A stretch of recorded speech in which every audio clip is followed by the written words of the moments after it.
Let's get it.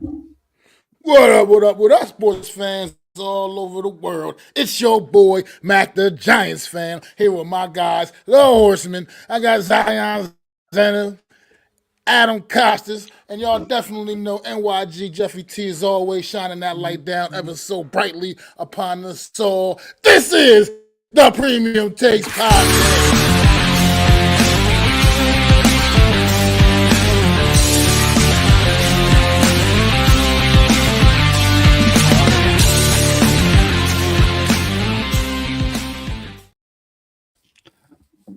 What's going on, everybody? Thank you for joining us again on a wonderful Friday afternoon. What's up, Nomads? We see you in the house nice and early. What's up, the Hardcore community? That's watching from the Hardcore community. Thank you for hosting this. Of course, another episode of Premium Takes. What's up, Daniel? Thank you so much for being here tonight. It's another slow season in sports, guys, but it's sports. There's always something to talk about. So we'll probably be covering March Madness because I know I just said slow, but we got March Madness, and congratulations, yes, to the Hardcore Sports. Thank you, co-founder of it, Mitch himself. We just hit 1K subscribers, so thank you everybody for the hard work and support for whatever platform you guys are watching from. We appreciate that, and thank you guys so much.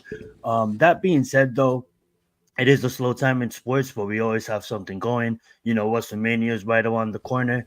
We haven't really talked about WWE in a minute on this program, so we'll probably touch on that for a little bit as well. And then we got March Madness, will probably be our opening topic of the show. And then from there, we'll probably have just an open discussion about the draft that is coming up. And then, if you do dabble into the NFL, what's up, normal guy? Thank you for joining us today. If you do dabble into the NFL, then if we do dabble into the NBA, being that the playoffs is around the corner too, we'll get on that topic a little bit later if we do have the time. But who knows if it's gonna be JJ or not? Stay tuned, like you always do, and then the suspense is killing us as well. We can see what's gonna come down to. That being said, I'd like to open up the mic to my fellow co-host, Mac the Giants fan and Adam Costas. Hopefully, you guys had a amazing, productive week. And without further ado, let's just talk about March Madness, an open discussion. What's up, Alex? Thank you so much again for joining us on another Premium Takes, a Big Blue member. What's What good, up? What Alex? up? That being said, I'm gonna pass the mic to these folks because I know they know more about this tournament than I do. I think Mac has the game on right now. I do want to say shout out to HBO Max. You know what I'm saying? That's a bit on HBO Max. But without further ado, over to Mac. What's going on, everybody, man? March Madness is back here again. Once again, these first 2 days of the tournament are always just two of the most amazing days in sports, period, man. Yesterday, tournament got off to a fast, furious start. Couple of upsets, one major bracket buster, like a big tick time bracket buster, and Kentucky on the wrong end of that once again. The Kentucky Wildcats taking an L to the number 13 seed Oakland. Yeah, Oakland. I'm not talking about Oakland in California, people. I'm talking about Oakland in little bumblefuck Michigan somewhere. Yeah, Oakland. That team, I think, winning their very first ever Bumblefuck NCAA Michigan. tournament team. You know what I mean? So it's this tournament, man, is always exciting because you just never know what you can get. All it takes is one, man. You just gotta get it done one time. Ain't no series of games. So you go out there, you slip up, you have a bad night, man, bad day. It can be all she wrote, man. And Kentucky just Carlos. figured that out yesterday. I'm sitting here watching Grambling and Purdue right now. I mean, Purdue got like a little 10-point lead, I believe, on them right now. But oh no, excuse me. Actually, they just went up to about 13. But at the end of the day, man, that's still a little closer than you like to see a number one seed against a number 16 seed. You like to see them just kind of go out there and do like kind of what UConn did earlier today and just go out there and assert your will and dominance over how they destroyed Stetson, beat them by almost 40, nearly 40 points earlier today. That's what you like to see in these 116 matchups. Right now, Grambling is still kind of in there, within Rand's game, still early in the second half, and they can see how it can go anyway, man. So that's what's exciting about this tournament, seeing these kids come out here, man, and just get it, man. It's been beautiful. It's been off to a great start. Like I said, yesterday was so exciting. It was actually quite a few upsets yesterday, if I'm not mistaken. A lot more than what we've seen so far today. But at the end of the day, still been some good, exciting exciting games, man, and it's just been great. I love the first 2 days of the tournament. I always just like to try to dial in as much as I can. You know, I work most of the day, but at the end of the day, I still can't. I've been home and I've been watching basketball ever since I've been home, man. It's been just great games, man, all the way across the board. If you got anything, Adam. No, not as much as you do, Mac. I'm a little disappointed we didn't do our bracket like we did last year, which was a lot of fun. We didn't set that up this year, but next year, folks, we'll get it. But Mac, I want to ask you this question.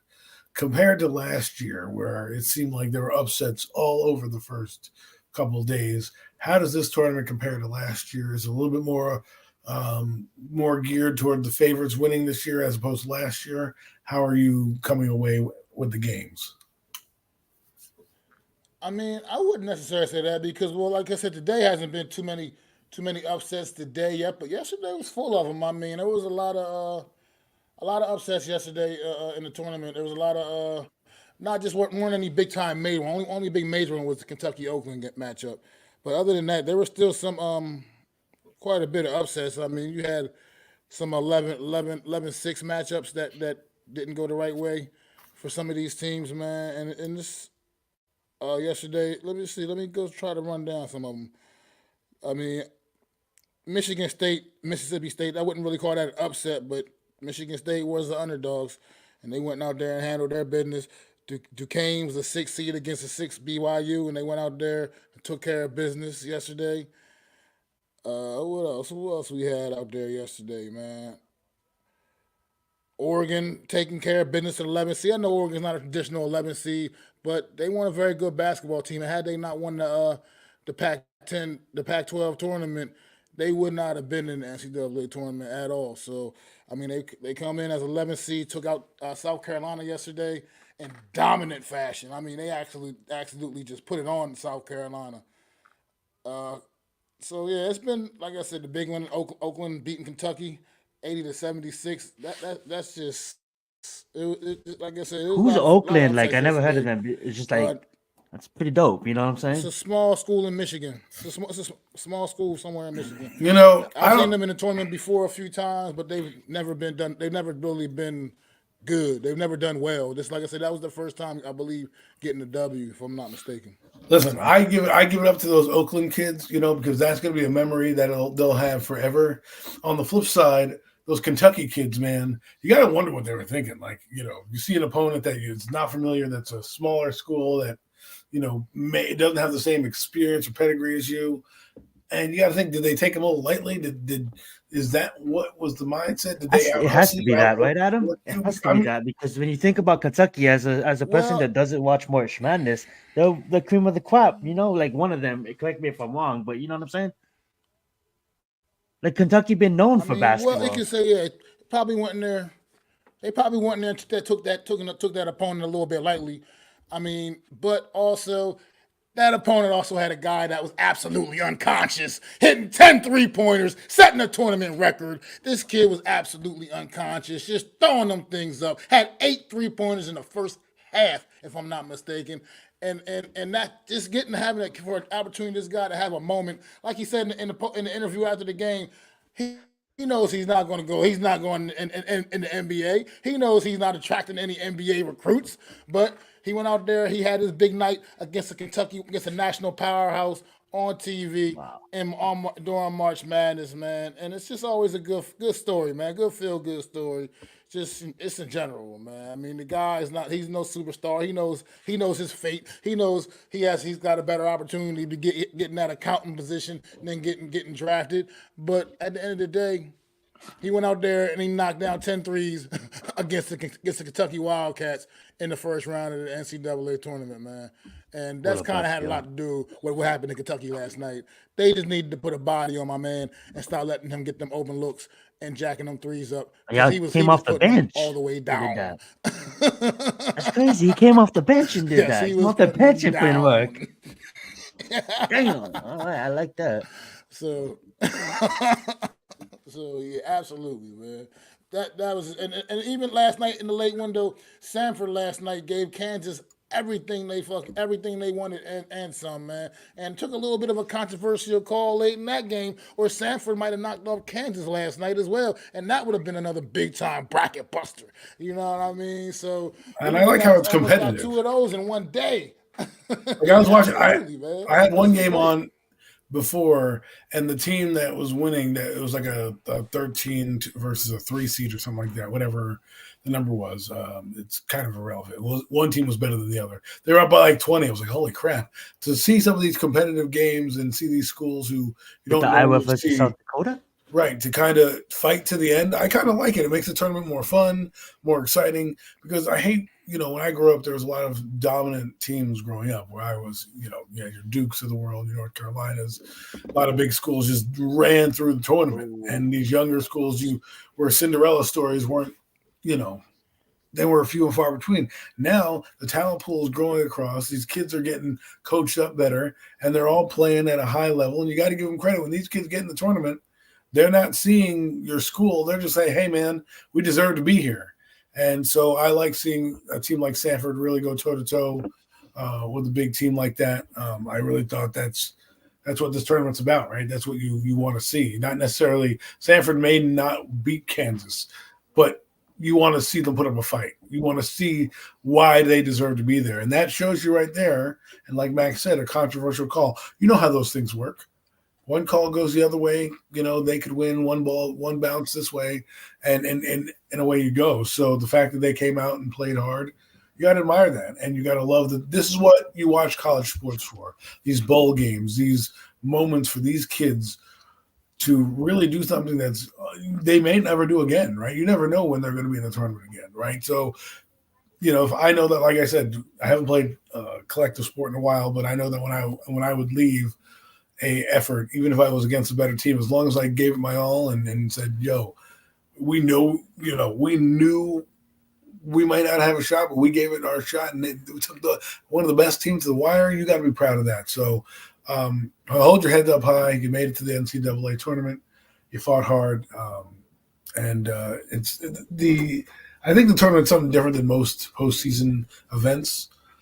Because it's so prestige, it's so fun, it's almost a mini season within the season, and the games are very clustered together very closely. That's why it is madness, and it's one of the more exciting things to watch during the spring. So that's my 2 cents.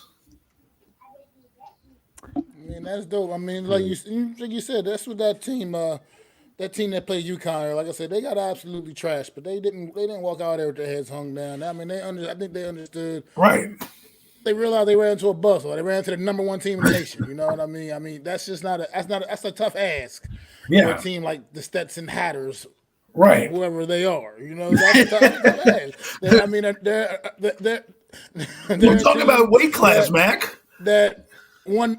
Yeah, they won their conference tournament. They weren't a very good basketball team. I'm looking at their record. They don't look like a team that probably won their regular season, won the conference in the regular season. They just went out there, got hot late in the season, I guess, won their conference tournament. And hey, you get to be the 16th seed, and you get the number one team in the country, the UConn Huskies. Like, look. Well, nothing against that. And the UConn played like the number one team in the country. Like I said, put it on. That game was never competitive. From start to finish, UConn just took care of business the way you like to see a number one team do. But if you look at that team, right, and I hate to do the the participation award type shit, but that school's probably rarely been to many NCAA tournaments in their lives, right? So I'm not saying that you don't want to go in and win that game. That's probably one of the biggest in their history to do. And of course, you're playing UConn, who, the UConn Huskies men aren't always the most dominant team. The women usually are, but UConn does have a prestige basketball program, and they are intimidating. They are an intimidating. Well, yeah. Well, now they are. I mean, listen. When I was growing up, it was both sides. I know what you're saying, bro. They are good when I lived there, those jerks. No, but I'm just kidding. No, the men's side was not as strong as the women in the basketball program, right? It was the women's basketball, the legendary coach and that shit. But UConn's intimidating, right? And that's what happens. And hopefully UConn can do something this year. Again, repeat champions, as Max said. and we'll see what happens.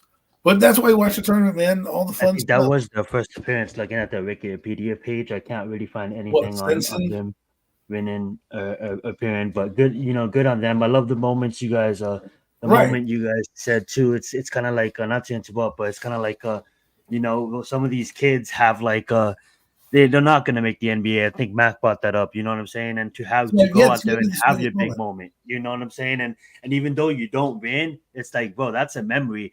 In Hawaii, we have growing up, we have uncles that we just call everybody uncle, but they're drinking and they're having a barbecue, and then you hear this growing up, like, oh, bro, back in high school, bro, I had like 200 yards, and then they're just reminiscing about the high school days. And I know it's laughable because the Right. But construction workers now, but it's really not, because in high school there were the shits, and that's what they remember. You know what I'm saying? So for these kids to maybe not go on and maybe not like reach the prestigious leagues around the world, that is the NBA, that is the NFL, or anything like that, they get to have that memory of going to the tournament, because at the end right. of the day, like, it's Not one everyone and goes. done. You know what I'm saying? Not Continue, Adam. but think about that. Not everybody goes, right? And Mhm. for this school's history to be there to fight UConn, it's a proud moment. I'm not saying you want to go there and lose. That's not what I'm saying. I don't want that Oh mindset yeah. to be conveyed. Like, hey, yeah, you're playing UConn, might as well just lie down. No, what I'm saying is for a school like that that's never been on that stage to go there, they had to have known A, this is going to be a buzzsaw, but B, at the end of the day, if I'm the coach, I'm saying, listen, look, we're 16th seed. We weren't expected to be here. We got here. Let's build on the accomplishment, try to make ourselves better for next year and come back and make it a milestone. College is a little different. Now that you have NIL rules, I don't know if that they apply for the NBA the same way as they do for the college football. But if they do, maybe you get guys now who didn't know your school. Maybe they'll come there now because they maybe want to jump to a bigger school. And so this is how you get transfers and things like that. I thought it's good for them to get that exposure. And like you said, I remember some of my greatest moments playing sports, even though they were high school memories. I won an award that meant a lot to me. That I got that I still have to this day. That still I reminisce and think about why I got it. I mean, like, that's why I don't effort participation trophies. Like, you know what I'm saying? I don't effort. I don't effort that because of the fact that, like, bro, like, you gotta create that memory. You gotta, even though win or lose, or regardless, right? Like, right, you lose is still a memory. I don't it's want you still to a get memory. That's it's a discussion for another time. I didn't want to interrupt. Continue. like I don't feel sorry for them. I'm not giving them a participation trophy. I don't want them to be happy that they got there. I'm just saying for a team like that, that memory, they may never make it again there. Sometimes when you look at a college like that that's on a level, like you said, they're not going to the NBA. Most of them probably. They're probably going to regular jobs and regular life. That a memory from when they come in their lifetime saying, hey, when I played college athletics, which is, pretty high to go up in your career, right? Not many people get past high school, and you played in college and you got to play in the NCAA tournament. How many people have that on their resume as a thing? Yeah, we lost, and I would hope to say that whoever's telling the story goes, man, yeah, we fucking lost to the UConn Huskies, those jerks, because they're mad about losing. And I hope he is. I hope that person's not like, yeah, we made it to the NCAA tournament, and woo, no, because no one gives you a trophy. At the end of the day, you're trying to be the national title holder. I'm just saying for them, take that memory. Don't take the butt whipping as in like, it wasn't your day. That's it. Like, some of the best stories and some of the best movies in sports, that is, it comes with the underdogs, not even winning at the end, but just making it there. The team that everybody thought that wasn't gonna win, just making it there, you know what I'm Cool saying? runnings, baby. Cool runnings. The Jamaican bobsled team. Hmm. Facts. Yeah, anything else you guys want to add to March Madness, guys, before we move on? It's madness, man. That's all I can say. Nah, that's all I got for right now, man. Mac, Purdue has opened it up on Grambling and now looking like a number one seed. Mac, Looking have you like the done a number one seed bracket? that they are out there dominating. I did. I only did one. I actually the first time I only filled out one. Just What? just just Uno this year. Oh man, what's going Uno. on, Mac? Too busy, huh? I mean, just a lot going on, man. A lot too much to be following too many multiple brackets, man. I got to just say I'm just fill I out the hear one. that. I I'm gonna hear stick that. with it, and it's looking a little dicey already. Had Kentucky going into next week, and they disappointed me by taking that L last night. So, you know, that's how it goes. I looked at something before we came on. There are 23 perfect brackets out there left still. Wow. 23 people in this world picked Oakland to beat Kentucky last night, That's insane and to has think picked about. every game perfect thus far. I remember used to 23 do those people. in high school as a It's fundraiser, crazy. putting the money in to the pool, and everyone getting eliminated because the bracket gets busted on the first night. And they were like, no, random team gets there like a Davison or like Saint Bonaventure or something like that. Remember when they were in the tournament? I mean, my God. So Oh, absolutely. and they used to be a decent basketball program, but I'm just saying, like, it's like teams like that where you're like, wow, because they made when I was growing up, St. Bonaventure had like a mini run, and they had a pretty good run in the NCAA tournament. So because I lived in the tri-state area, they got a lot of burn. So, but those are some of my memories of March Madness. I always think this is the best time of year. If you get the right game, it can be fun. Sometimes have the games all day, right? You put them on TNT and all that stuff, and you get these games where these teams are just blow the doors off these teams. Like, man, and it's like 14 minutes to go, and you're like, man, they're down 20 points with 14 minutes to go. It's gonna be a long 14 minutes, man. It should be like a mercy rule. Like, listen, sorry, we can't put this ass whooping on you anymore. You got to go. You got to go. Wow. Sorry. Oh, you're good. Don't even worry about it. I love it. That's what's up. That's what's up. As we move along, guys, let's dabble into. I guess we'll dabble into the world of the WWE for a bit, being that we hadn't touched on that for a minute. Don't spoil anything for Mac. Did you say do not spoil I anything don't for know. Mac? No, don't spoil anything for me, Mac. Oh, okay. SmackDown's going on right now. I haven't really been tuning in. I need to catch up on it, but dude, any major things that we should talk about or that we need to address on the program? I'm gonna turn it over to Mac. I guess he's been caught up. Without spoiling anything, how have you felt with this? I'm gonna ask you guys this. The question I'm gonna pose is, how have you guys been liking this lead up to WrestleMania? Has it been predictable, or has there been some shocking moments? Regardless of the matches already made, do you like the storylines on how things are playing out before the biggest event of the year? I'm gonna start it off with Mac and then we'll pass it over. Actually, let's start it off with Adam and then we'll pass it over to you, Mac. Well, thank you. I think from what I'm following, Monday Night Raw and SmackDown. I haven't got caught up with SmackDown. That's why I'm trying to say don't spoil it, people, because I got to do my homework tonight for obviously the remainder. But it's kind of dull because there's not really much going on. I think, some of the build-up of matches is like there's a lot of titles going to be on the line. I'm hoping that there's going to be a lot of title changes out there. I want to see McIntyre win. I need to see Cody Rhodes win. The Rock storyline is getting kind of convoluted. I think this is how I think it's going to happen. I think they're going to beat Cody Rhodes and Seth Rollins on Saturday. And it's going to be Bloodline rules, and The Rock is going to rock bottom Roman Reigns and throw Cody on top of Roman Reigns. Cody wins the belt, and then The Rock becomes head of the table because he's now the final boss, right? So I don't really need The Rock to be in this. I thought it would have been better Rock versus Cody or something like that. That would have been better to me. You'd have Rock versus Cody for Bloodline rules. If Rock loses, there becomes dissension amongst the ranks in the Bloodline, right? Kind of, I don't know. Triple H is crazy, though, but we'll see. I don't know, man. Nia Jax not being in the main event, that's great. Thank God for Becky Lynch. Although Becky Lynch put on a show on the Monday night, jumping off a ladder through the table with Nia Jax. I thought that was good. I'm looking forward to Gunther and Sami Zayn. Someone's got to dethrone that guy. I thought it would be, I thought it would be somebody else, not named not Gabriel Davis. What's that guy's name? Chad Gable. So Chad Gable. Chad Gable. Right, I got Gabriel Davis from the Buffalo Bills. But Chad Gable, I thought he would have won it. I don't know where the push has gone for him.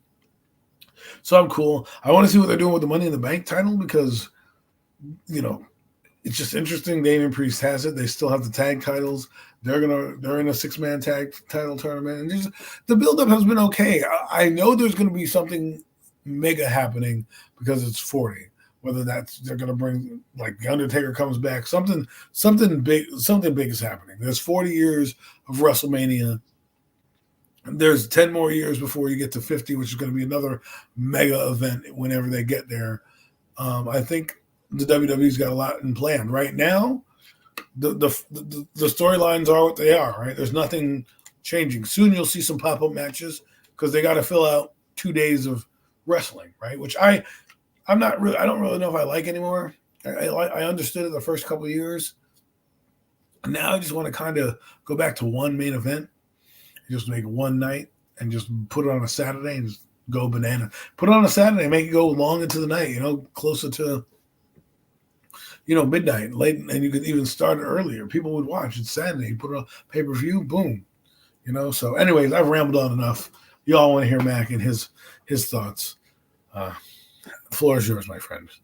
Like you said, the Bills been this. Okay, they definitely built up these championship matches. Pretty much have every championship title basically on the line at this point. Every title. That's why it has to be big. Except for the meaningless women's tag team titles right now. That's the only one championship I can think of right now. Not yet. Doesn't seem to have that doesn't appear right as of right now. There's no match that I know of for that. Which ones are those? Those are the SmackDown ones. Are those ones on SmackDown? There's just one women's title. It's just they're on all brands. They go to all brands. Kabuki Warriors women's tag team titles. Okay. Yeah, they go to nobody wants SmackDown and even NXT. They ain't got no tag teams. So that's WWE's fault. Shame on them. They just haven't established it and built it. And that's if you're not going to take it seriously, then why did we ever come up with those titles in the first place? Because the titles are just basically meaningless and they're just a joke. It's just kind of quite ridiculous. There's actually a few good women tag teams that they could build up a little bit more and take a run at those titles and stuff like that, and just have the division be better. The women's tag team division be better, but it's just the men's tag team division isn't really all that great the way WWE handles that. There's a lot of good talent, a lot of good teams, but they just WWE doesn't seem to respect tag team wrestling the way other organizations do.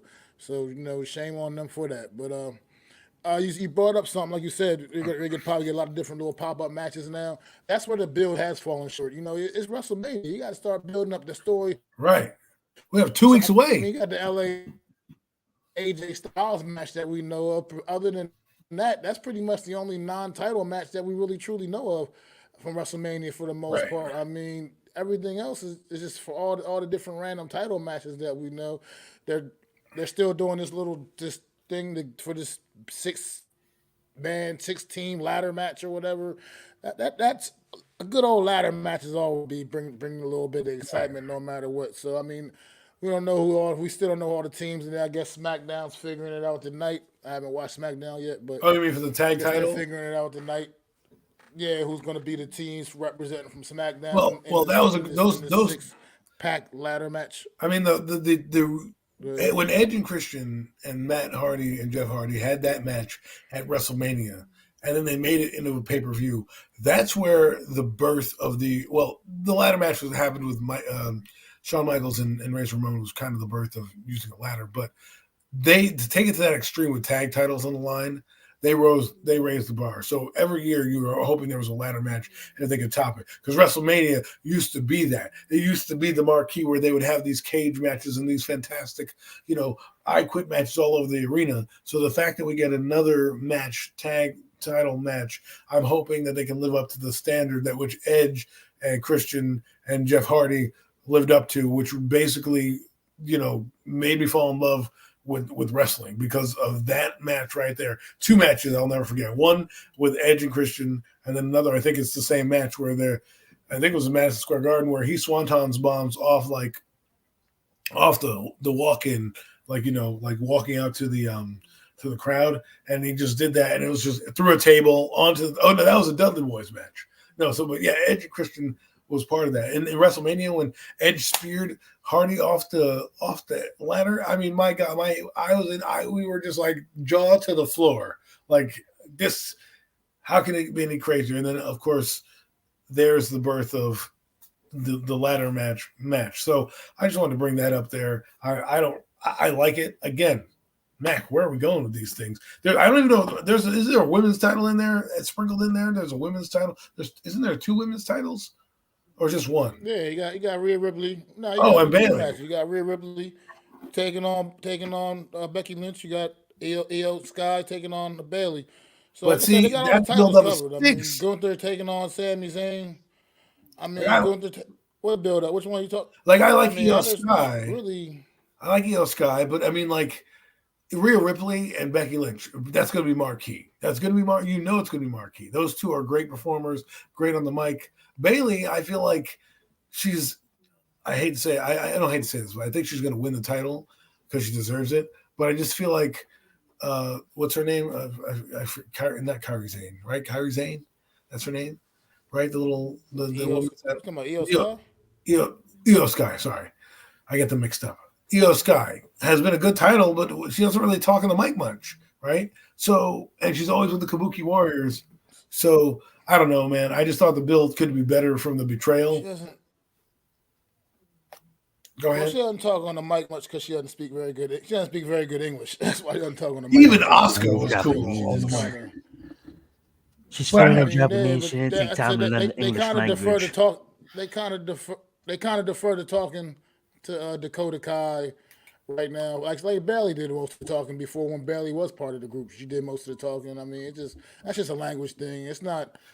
I don't think. I mean, they do a lot of talking in Japanese. We just never know what they're saying. You know what I mean when they're doing that. I know what you're saying, but I think what I'm saying is there hasn't been much in terms of, for me, the build that I need to see in this match. It's a championship match, and I feel like it's being cast aside.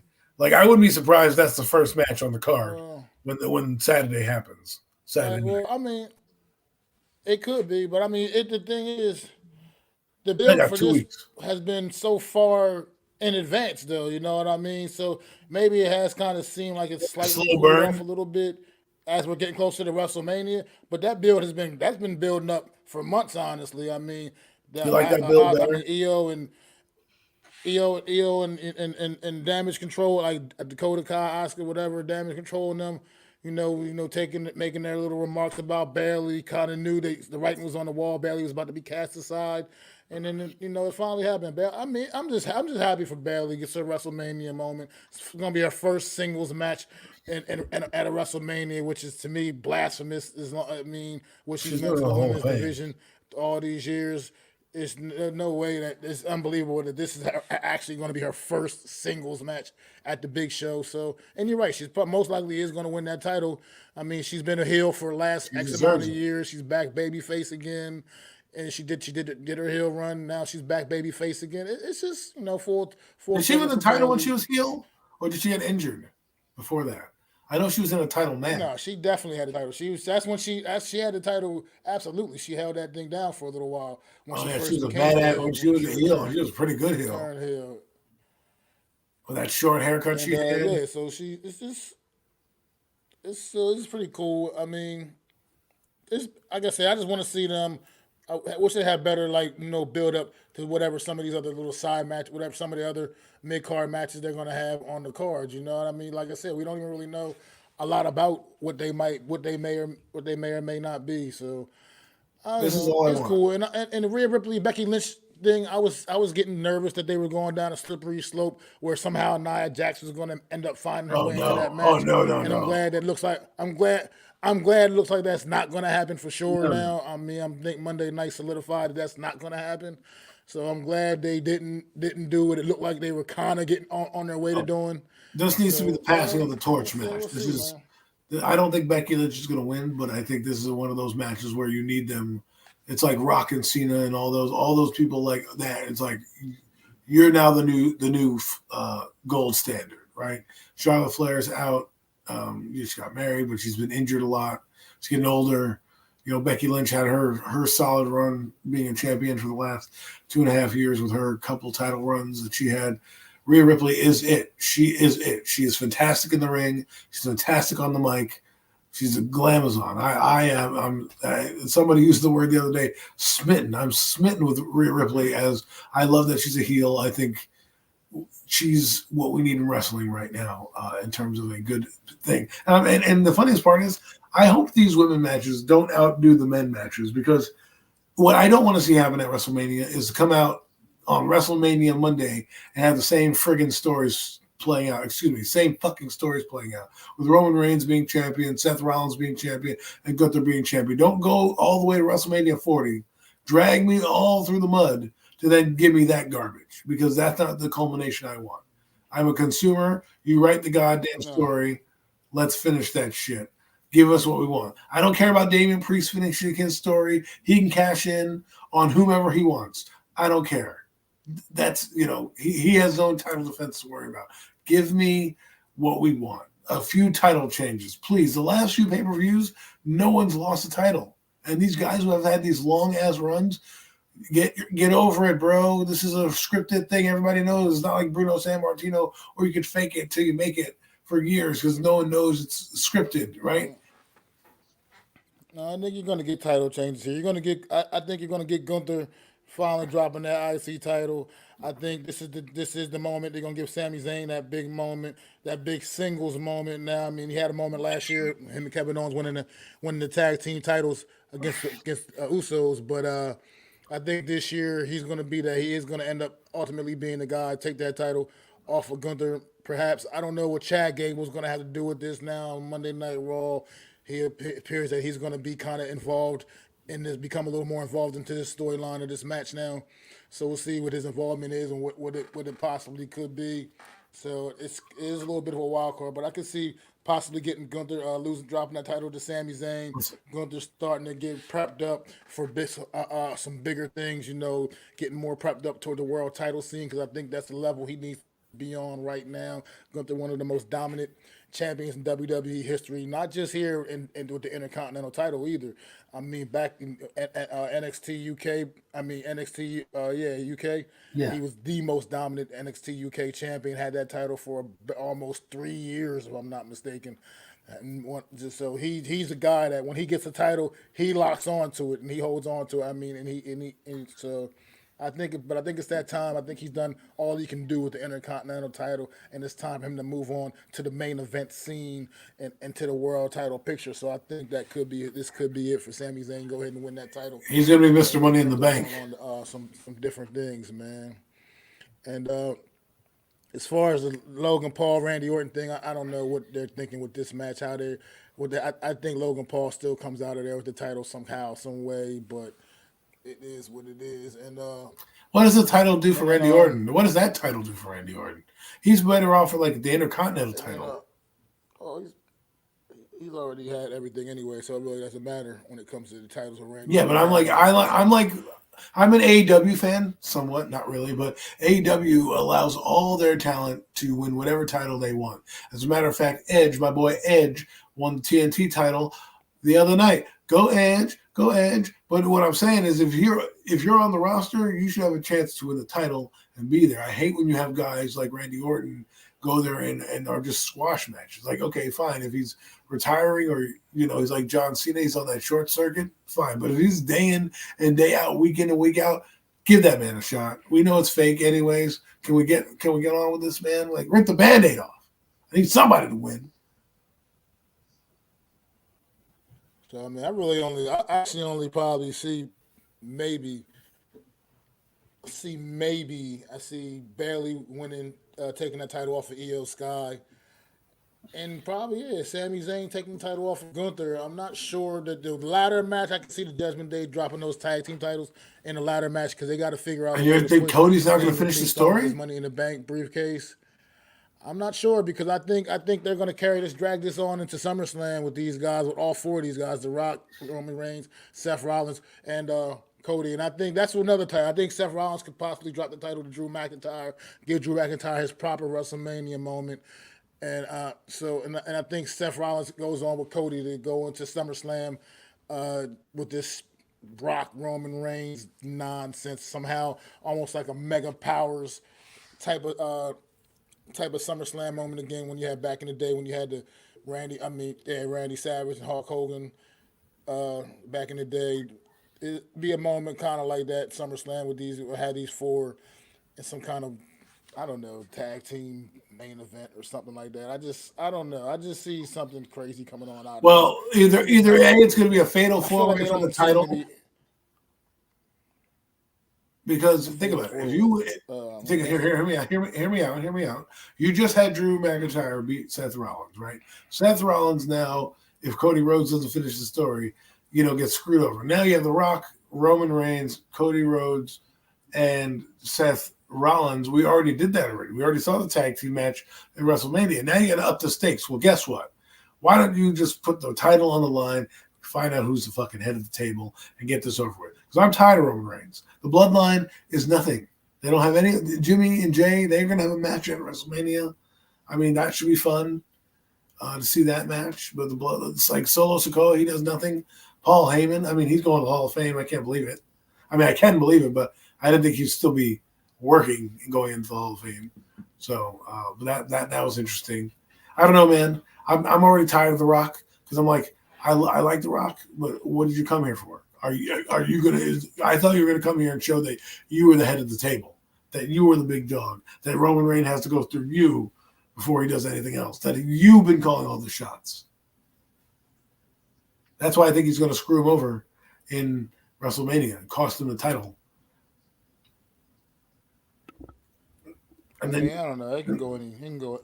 There's a multitude of ways this thing can go. So it's. I just. Who knows? I don't know. WWE doesn't seem very interested in taking that title off of Roman Reigns. So. But then why do Cody like this? Okay, because if I'm Cody Rhodes, I'm going back to AEW. This is bullshit. You win the Royal. You can't run the Royal Rumble a third time. No one's going to buy that story. Everyone's going to be like, all right, you already had two chances. You fucking failed twice. How are we going to get this title off this guy? You should have. If you really should have done this way, you should have put Drew McIntyre against Roman Reigns, because at least if he lost to Roman Reigns, you could have been like, all right, whatever. It was, a grudge match for the Scottish Claymore and him playing in Castlevania, where the fucking Clash of the Castle, right? Then you could add Cody Rhodes versus Seth Rollins. At least Cody Rhodes wins the title, finishes the story. We get that in the books. He gets to be the babyface and go on. Roman Reigns can then go on to be the bloodline, do whatever the hell you want to do. If you're going to make Cody Rhodes lose, then I'm not dealing with WWE, because it's just going to be stupid. It's just going to be dumb to watch, seeing the same shit every day. Like, who's going to beat him? What? I honestly think, not to cut you guys off, but let's move along. I honestly think it is just all a true sideshow. Not really knowing anything, not really watching anything, but it is all truly just a sideshow. What I think it is going to be the changing of the guard. You know what I'm saying? At WrestleMania, there is going to be multiple championships that is going to change hands. Cody Rhodes is going to get his. They didn't bring him back. Vince McMahon doesn't fly out to your house and get you. He's proven that he can say F the WWE, go on the road and make a bigger superstar out of himself, to the point where he goes down to New Japan, makes the American Nightmare, then comes back and claims his spot, winning the Royal Rumble 2 times. I don't see the WWE doing him that dirty. I don't see Triple H doing him that dirty. I do think that American Nightmares walks out of WWE with the championship. That not WWE, but that is WrestleMania that I am talking about. And getting on to Drew McIntyre, I believe they changed hands there. As far as the women's, I don't really care what could happen there. Not trying to be mean. All I know is there's one championship that matters, like you guys were saying. I think Bayley probably handles Io Sky, but I don't really care about that. I mostly care about the other one. But that being said, is there anything else you guys want to talk about WWE before we move along? No. We went too long anyways. No, you guys are good. You guys are good. I love this open discussion because of the fact that we didn't give our WWE fans, and a lot of the supporters from the Hardcore Network is WWE. Hardcore Sports Network is WWE fans. We haven't gave them woo! Yeah, we haven't gave them WWE talk for a minute. But yes, as we move on, the Giants has agreed with terms. A couple of days ago, they freed up about $7 million in the cap by restructuring, like not really fully restructuring, but somewhat restructuring Dexter Lawrence's deal, extending it down the line for higher. You guys, I don't have to over explain. You guys know what restructuring is. This is not a 5-year podcast. That being said, guys, we did go. And it looks like we probably are not done in free agency yet. These are smaller moves that we just made, but I don't think that the assassin Joe Shane is done yet.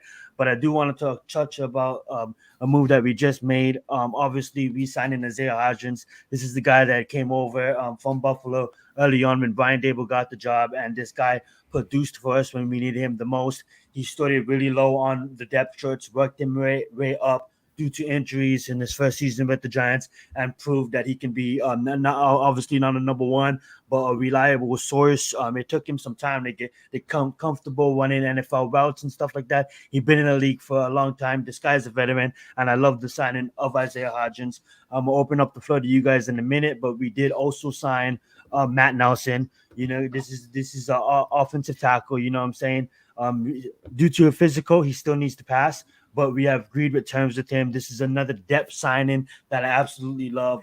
Here's a little bit something if you guys want to read about it. But if you guys take a second, and then I'm going to scroll back up to the picture. But that being said, guys, how do you guys feel about the signing on secondary pieces that could really help out this team? And Isaiah Hodgins, a proven veteran that could easily come in and definitely help this receiving core. Like, I understand, guys, he's not an ex-receiver. He's not a dominant number one.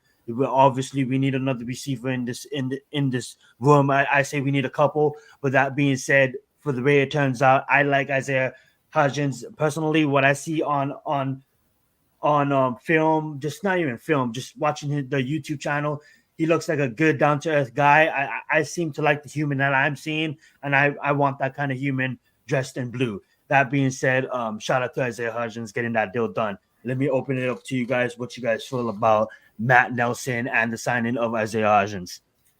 Well, I want to say that this is Matt Nelson is depth. Hopefully it works out. It looks like they might be trying to get a young quarterback in here because they want to at least protect. They have heavily spent resources in the line, so much so, which I don't think they're going to spend as many resources in the draft, being that they don't have that many. Which brings me to another point. You bring in Isaiah Hodgins. He's a camp body. There's no harm, no foul there. He knows the offense.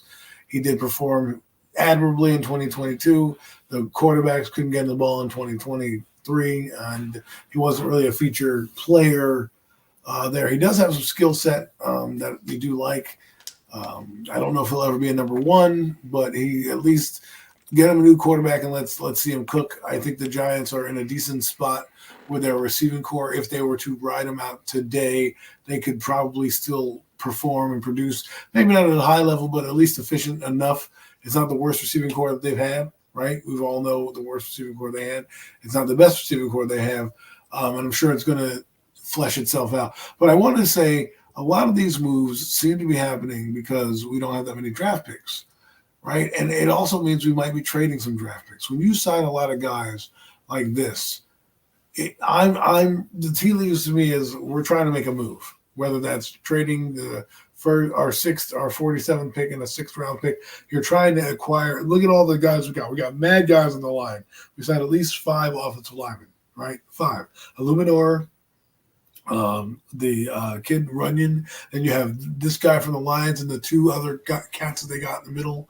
The 2 guards they signed, Austin something or other, and I forget what the other guard's name was who came from Tampa Bay.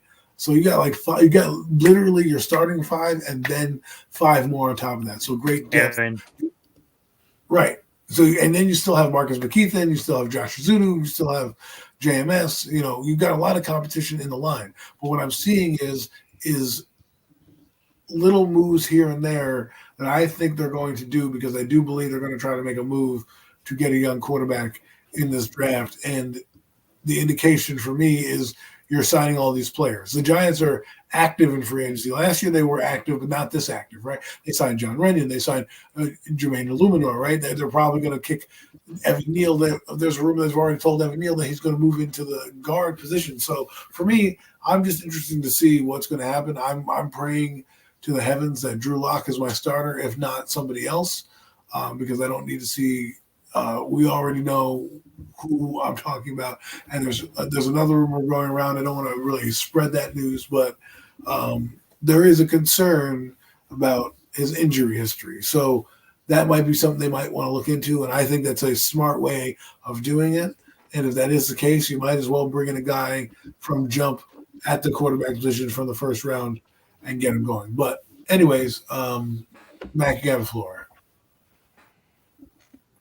Yes, they did. Look, So I told people.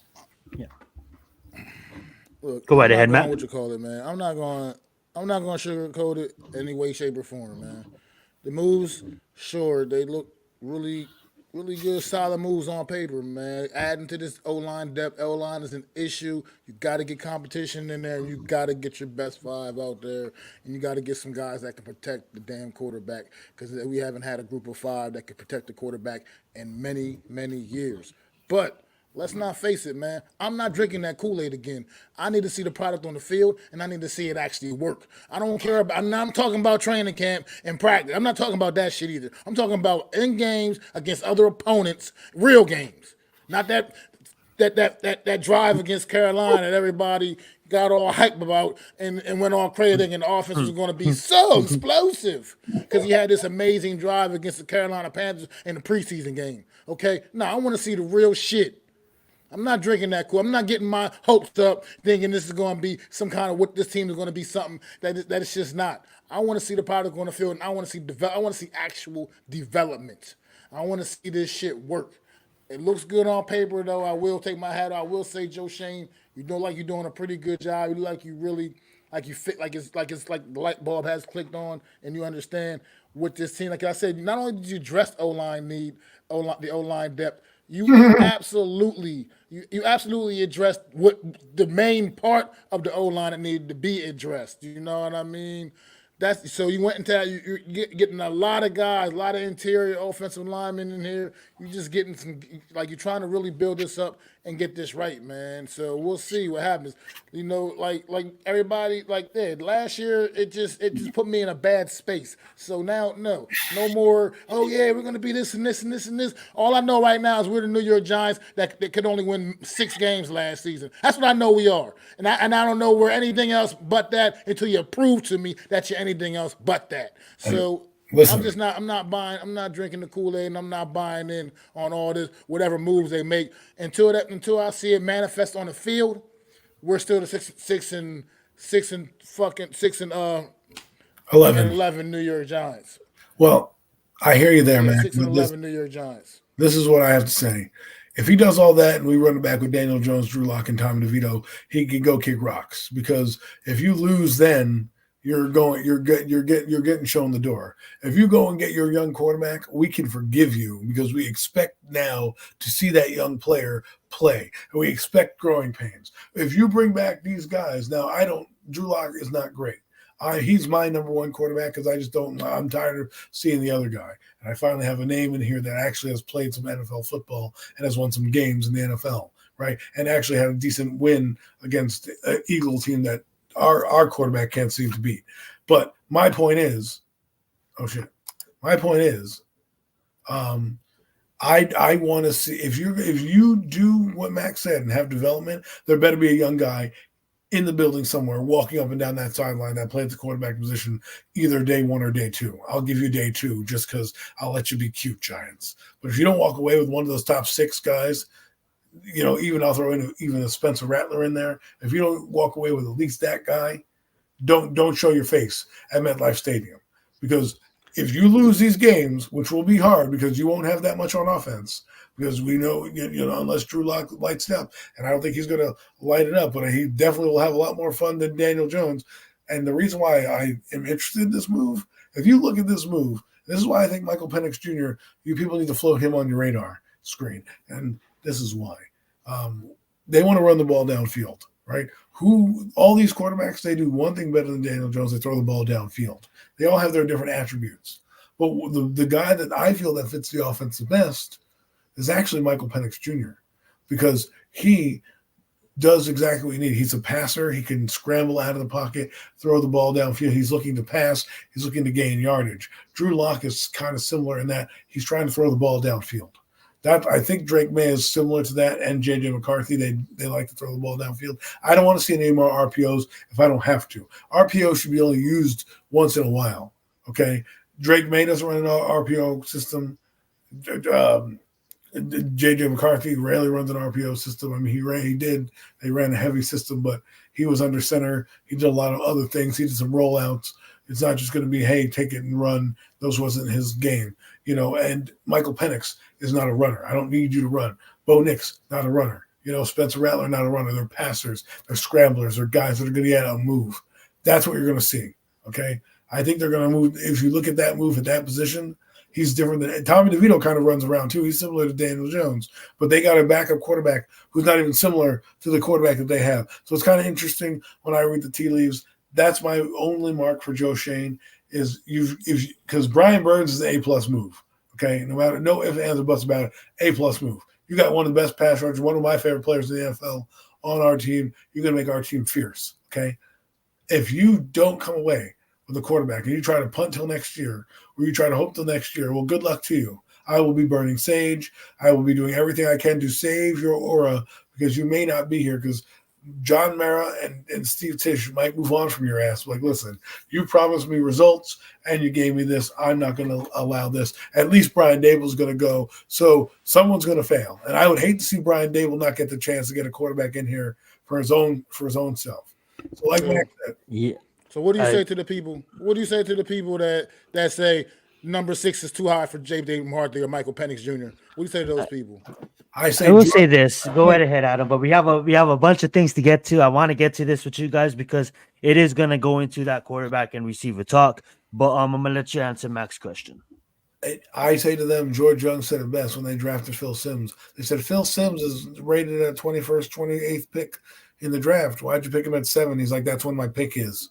All right, that's what our pick is. Stop getting Stockholm syndrome with fucking Daniel Jones or PTSD because you're fucking having this issue where you're worried about the 6th pick. People do realize Justin Herbert was the 6th pick of the draft, right? Like, you can't do that. You can't say, well, you know, it's a reach. All these guys are ranked in the first round, okay? J.J. McCarthy's been ranked in the top 15, if not the top 10.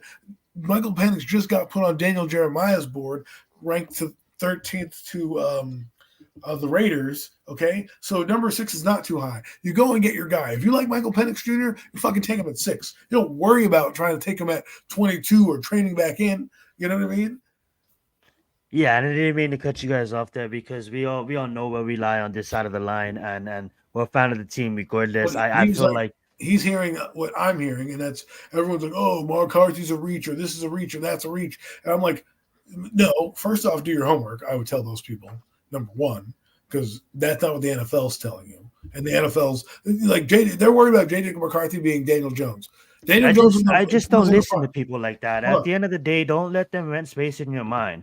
What you got to do is, I don't even want to spend time talking about those people. Hold on. Daniel Jones is not the same as J.J. McCarthy. J.J. McCarthy was a 5-star recruit, went to big schools, had offers everywhere. Daniel Jones had no offers. He had Princeton or he had Duke. Just put that in your mind when you think about things like that and you hear, oh, I don't want to take him at the 6th pick. But go ahead. No, I didn't mean to cut you off too. It's like I made a video the other day that I just didn't upload because I just didn't feel that it was worth uploading. Just because I got pretty heated. And what I said in that video is exactly what you kind of said in the hurry up. It's like fans are so excited about winning right now and about next year and about all this kind of jazz when like I'm not trying to win for 1 year. I'm trying to build for years of success. And I just feel like in any given draft, wide receivers, like you said in the hurry up as well, they grow on trees, basically. Every single draft, you can find a wide receiver. That is the most premium position that you can find. It's not like there hasn't been a draft where a receiver hasn't been got on late. And what I feel to do now going up to the draft is we know, I'm not trying to be cheesy, but there's your team Jacobs, there's your team Edwards. You know what I'm saying? There's like we're standing on like it always happens as a miserable trash can organization in recent years where the fan base is so split up. And I'm just getting kind of like not irritated at both sides. I'm just kind of say like, how can I do my best to educate and to not bash, but to educate. So what we're going to do is we're going to do a couple of exercises, guys. as the weeks go on, you guys are gonna stay tuned to all of our channels because you guys are gonna see a lot of videos, whether it be on Premium Takes or whether it be on our personal channels. Is speaking for myself at least, is I'm gonna preview some wide receivers and how deep this class actually goes. I have to be completely honest with you guys. I got late to my scouting this year, but I haven't really scouted as much as I could. But I'm gonna do it, and over the span of a month before the draft, because it's about a month away. You guys are gonna get lovely content on these wide receivers because at the end of the day, everybody just in love. Everybody's just hoard for these top threes, and I understand. I get it. I understand why you would do that. I understand why you would love these top three. But a lot of the times, as the weeks go on, and as people do their education, and they start to get to see more media talking about these guys, and then they stop listening to the media and they start doing their own research. Like Adam said, for recent weeks, it's all been about quarterback, a wide receiver, quarterback, a wide receiver, quarterback. I'm done with that talk. It's about who can we get next. So what we're gonna do is we all stand by quarterback, right? So what we're gonna do is we're gonna look at some wide receivers right here. We're not gonna go in depth. This is just gonna take a 5-minute exercise. Then we're gonna look at recent draft years about wide receivers history, and then from there we're gonna do a mock draft as a team. I think also too, like I said, this is gonna take 5 minutes because I don't want to give you guys half-assed results. I want to give you guys fully emerged breakdowns on all of these guys. If one thing you guys look at too, all of these websites, whether it be this website I don't really use this website. I brought it up this time because of the fact that it's so easy to see everybody on one screen. Everybody in all these websites, all these different media outlets, they're ranking these guys all over the place. So sometimes you might see Mitchell at fucking 10th. You might see Franklin at 12. You might see Xavier higher than Mitchell. But what seems to stay the focus is Brian Thomas at 4, Rome at 3, Malik at 2, and Nelson at 1. As a fan of getting a quarterback at 6, I'm taking them off the board immediately. I'm not talking about those guys. But what I'm going to do is I'm going to open up the mic back again to Adam, and I didn't mean to cut him off there, but I want him to kind of defend his point while looking at these receivers that I feel like not all receivers are going to go in the first round. I do believe there is about 17 to 20 receivers plus ranked in the top 100. If you look at the top 50 alone, like Adam said, shout out to the Hurry Up. You guys should go check out his weekly show that he does called the Hurry Up on his channel. He says right there, and I believe it. I looked into that. What he said, there's about 11 to 15 receivers ranked in the top 50. And all these media sources, like I just said, rank these guys different ways. Now, I get it, guys. You have different kind of receivers, right? You got your uphill speedy guys type of guys and the slot type of guys. You got your true number one type of guys. They're all a gamble. Well, what we're going to do is we're going to talk about these guys for a little bit. Let these guys name a receiver that they're kind of eyeing in round 2, because we all need to know round 3. We all know that we need to address the position, but we all know we want to go quarterback number 1. So I'm going to open up the mic to, hey, what's up, Tommy? I'm going to open up the mic back to you guys. We go quarterback, whether it be Penix, whether it be whoever, JJ, whoever we go number 1. Who is the receiver that you believe should land at in round 2 where we pick? And third Ward Cougars all the way. There you go. Thank you, Tommy, for joining the show. That being said, though, I'm going to open up the mic back to you guys. Go right ahead, Adam.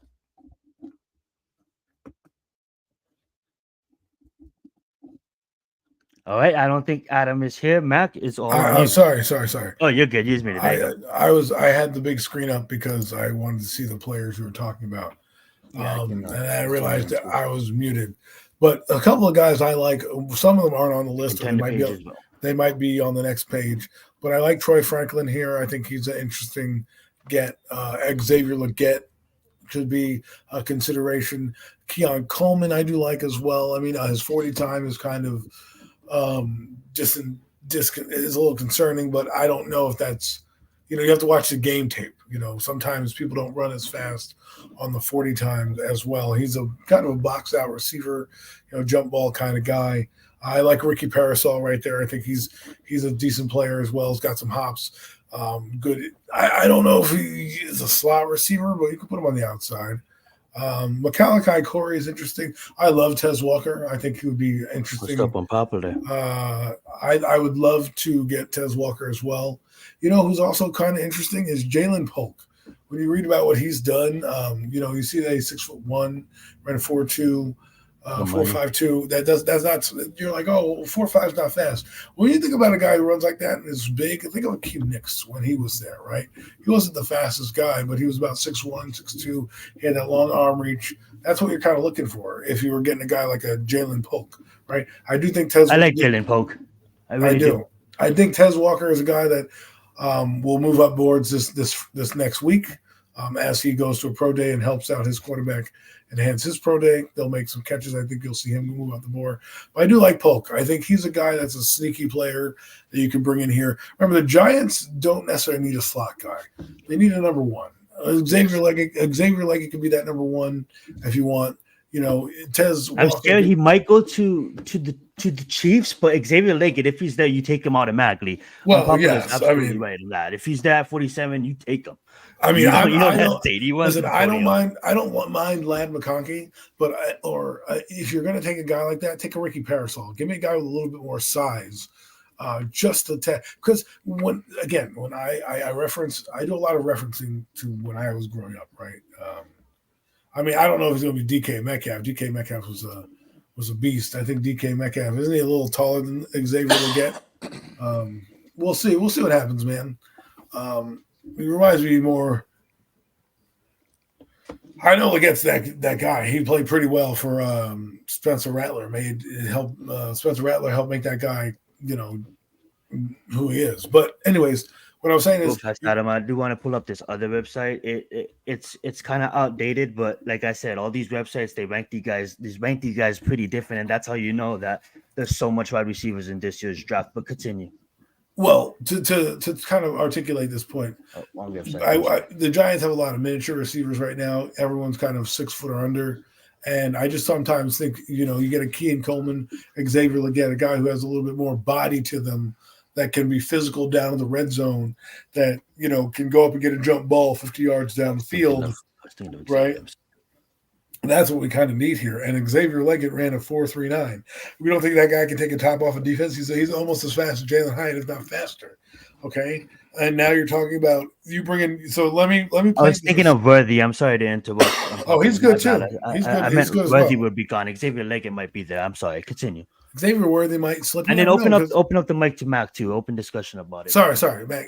But to land this plane quickly is all I'm saying is I want guys that are a little bigger in stature than what we have to be a little bit more physical, and that can do the jump ball, because I think the next quarterback is going to have to be able to do back shoulder throws and be able to throw the ball downfield, and we're going to need a guy that's going to be able to catch a 50-50 ball every once in a while.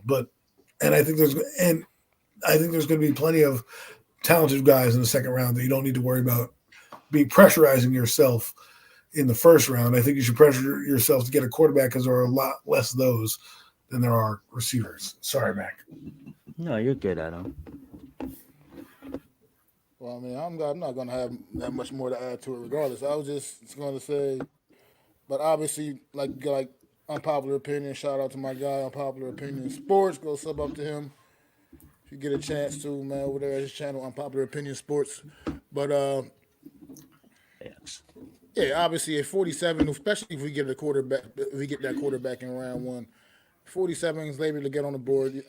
To me, that's a no-brainer. You just got to get that guy, like you said, size, speed. He has it all. He has all the tools, man. So if he's sitting up there at that pick, that's just like, to me, that's, you don't have to think about that one. Well, what's interesting to me? I think you did mention the guy that I want to talk about a little bit, because I really like Keon Coleman, man. I like him, what he did, Florida State, big physical receiver. People get a little nervous of the 40 time, but he's still 40 times. You watch this kid play football. It doesn't matter. You know what he does on the field, and he's a big physical receiver. He catches the balls with his hands. Who is that, Mac? Big, strong hands. Keon Coleman from Florida State. Keon Coleman? Got you, sorry. Yeah, and it's just, these are the kind of receiver the Giants lack on, just don't seem to have right now. I would love it. They need a guy like him that can go up there and go get them 50-50 balls and really body those D-backs out and just like a big intimidating receiver. This guy's a specimen. I mean, he's an absolute specimen. He's not. He's just. It's almost. I mean, he's like he reminds me of get like the almost like the Anquan Bolden vibes from a guy like him. You know, a guy like just go out there and just body dudes and go up there and make the play, man. So I think he's a guy that I wouldn't mind seeing join this roster.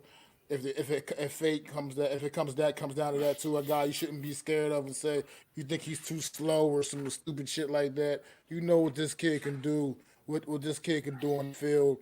That 40 time doesn't scare me at all. I would he's definitely been on my radar uh, high on my radar, man, because I think this kid can play, and I think he's like I said, he's just the kind of receiver. We have so many of the little. We got Wandale Robinson, Jalen Hyatt, and guys like that, Darius Slayton. We got enough of those guys, man.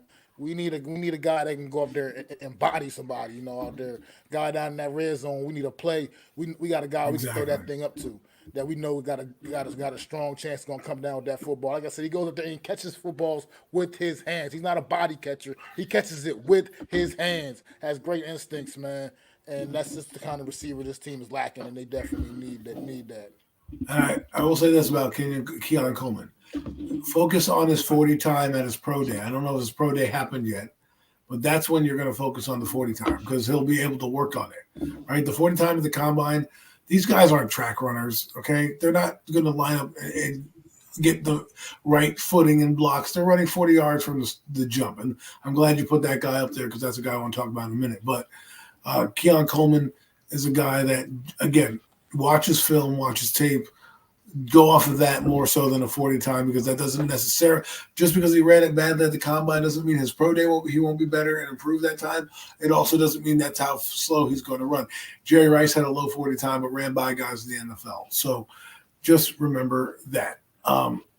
The Brandon Rice, I like him too. I think before you speak on him, I do want to kind of introduce him. Why I brought him up because of the fact that this guy I don't think is gonna go early second. I honestly don't. This is a guy that if we go into a different position, guys, if say we don't go wide receiver in the second, this guy might be a guy that teams really want late in the second or early in the third, and we might be in a position to maybe move back up in late in the second to get him or take him in the third. But open it back up to Adam. I'm sorry, I just wanted to give an introduction on why, because I don't want people to Brandon Rice at pick. No, I don't think you take him that early. But if he does make it to the third in our third round pick, what do you guys think of taking the Brandon Rice? But continue, Adam. Didn't mean to interrupt you. I wanted to go back to one thing is we had the Bolitnikov winner on our team last year, okay? Mm-hmm. And the Bolitnikov winner is the number one receiver in the country if people don't know, or that award's given to the number one receiver in the country. So my thing is this. We still don't know if his potential is being lived up to, right? Because for all we know, we might have our number one on the roster in Jalen Hyatt. We'd have no idea because of the limitations that was there last year. I don't think Jalen Hyatt was supposed to go in the first round. He slipped to the third because of concerns about not being able to get off press man and being able to run certain parts of the route tree. But he still won the Bolitnikov winner for being the best receiver in the league in the conference in the country. You know who the Bolitnikov winner is this year? I do believe it's Marvin Harrison Jr. So just put that in perspective. Yeah.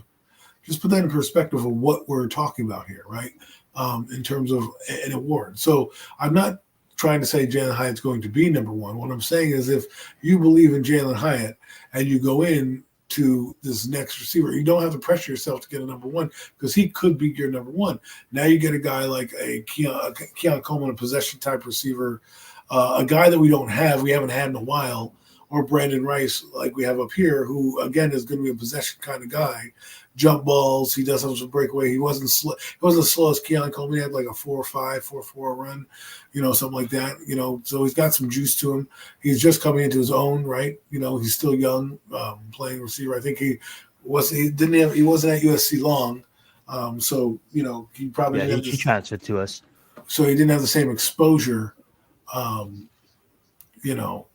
still Colorado. So he comes from that school where he's not as featured, and now he's USC, Whereas with Caleb Williams, who, again, Caleb Williams helped put him on the map. He couldn't be on the – I hate to say this. Colorado didn't have Shooter Sanders, right? Before that, yeah. And so Brandon Rice probably didn't get the recognition that he deserves. If he's on that team with Shooter Sanders, we're probably still talking about his name. Coincidence how that works when you have Caleb Williams on your team and you're now becoming a draft pick. I don't want to say anything. I don't want to poke the bear. I don't want to start any brush fires here, but that's what I was. I agree with you to a certain extent. He reminds me more of a Will Fuller kind of guy, Jalen Hyatt. So we'll see. William Fuller for the Houston Texans kind of was similar. Was an over-the-top kind of guy. Got you like 800 yards a year, but had a lot of big plays. If we go back to that list of receivers, there's a couple more on there that I wouldn't mind taking. I want to go to Mokalakai Corey because this guy, Mac brought up a great comp, Anquan Bolden. You want to talk about Anquan Bolden? This guy is your Anquan Bolden right here. 5'11", 210 pounds. The guy runs angry. He runs like he has a purpose. He was a running back, I do believe, before he switched to a receiver. And he's got the measurables to play inside and outside. And at 200 pounds, he's going to be able to come down and crack block in the slot. He's going to be able to break tackles, and he can play outside because he has the speed to do that as well. So and this guy won't be had probably till the second or probably late second, early third. That's another guy you could look at who I would probably like to go in a different direction in terms of just height, speed, weight. But this is a guy that can come in here and help out with the Wan'Dale Robinson. He could be your Kadarius Toney, a jack of all trades kind of player. I know that name doesn't ring up. People don't like the name Kadarius Toney, but if you're using his skill set, that's what kind of Mekhi Corey is just like that, except he's got more juice in his legs and more power in his game. So that's a guy that is rising up draft boards. Devontae Walker, I think, is a solid prospect.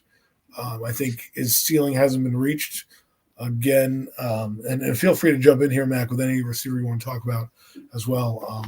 But he's a guy that I think if the Giants do go get Drake May, you may want to consider getting his teammate, Tez Walker. I think they built a chemistry. Look at his 40 time in the 40-yard dash of 4.36 at 6'2", 193 pounds. That's explosiveness. That's the type of measurable you want. Again, we don't have that type of receiver on the roster. A guy who's kind of lanky, can go up and get that jump ball. If you look at him, he's 6'2". His hands are huge. He runs a huge 40 time. That arm length is pretty good. And the weight is 193. So while he is a little skinny, probably still some room there to add a little muscle as he grows into his body in the NFL. So there's a lot of things. I think Tez Walker has a lot of upside. Probably didn't get to reach his upside due to the poor offense that he was in last year. Absolutely. I agree on that 100%. That terrible offense that he was in. I mean, they lost one of their key receivers the year prior.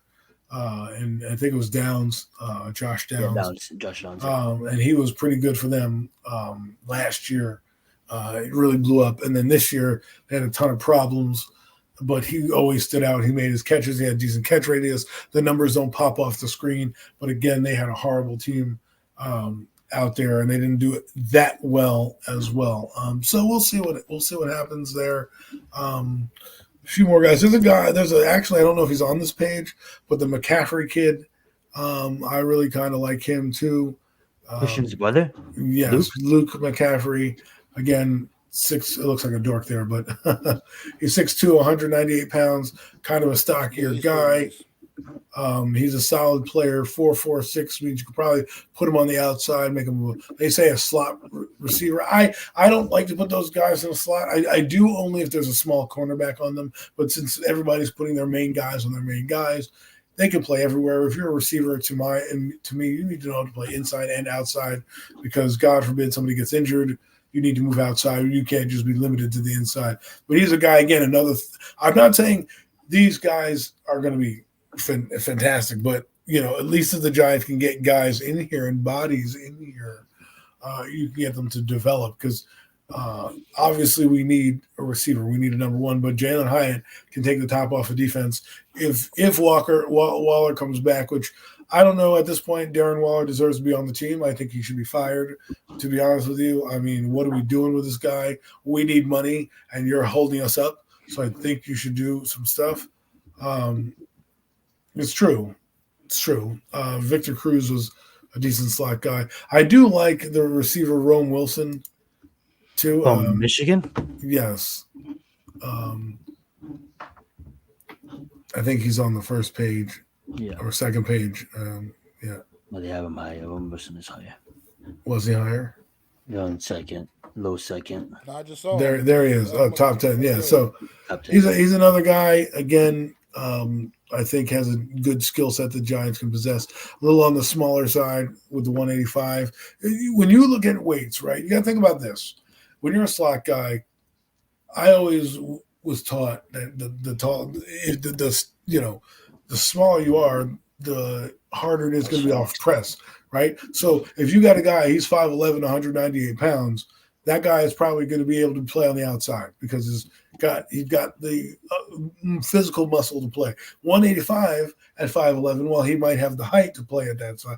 185 is a little smaller, may not be able to get off that press. So you're going to move a guy like Rome Wilson inside to get off because a lot of the nickel corners aren't playing bump and run, play a lot of zone when they're there. That's why you see a lot of the slot corners do what they do, right? When they do play man, sometimes it's against the bigger corner, and that's the matchup. Like Wes Welker was the epitome of the slot corner, right? He kind of to me, I wouldn't say he revolutionized the position, but we didn't call a slot receiver. It was number 3 receiver. That's what it was, right? You had your third receiver, right? Isaiah Zakeem wasn't, considered a slot receiver, just a number 3 receiver on the greatest show on turf.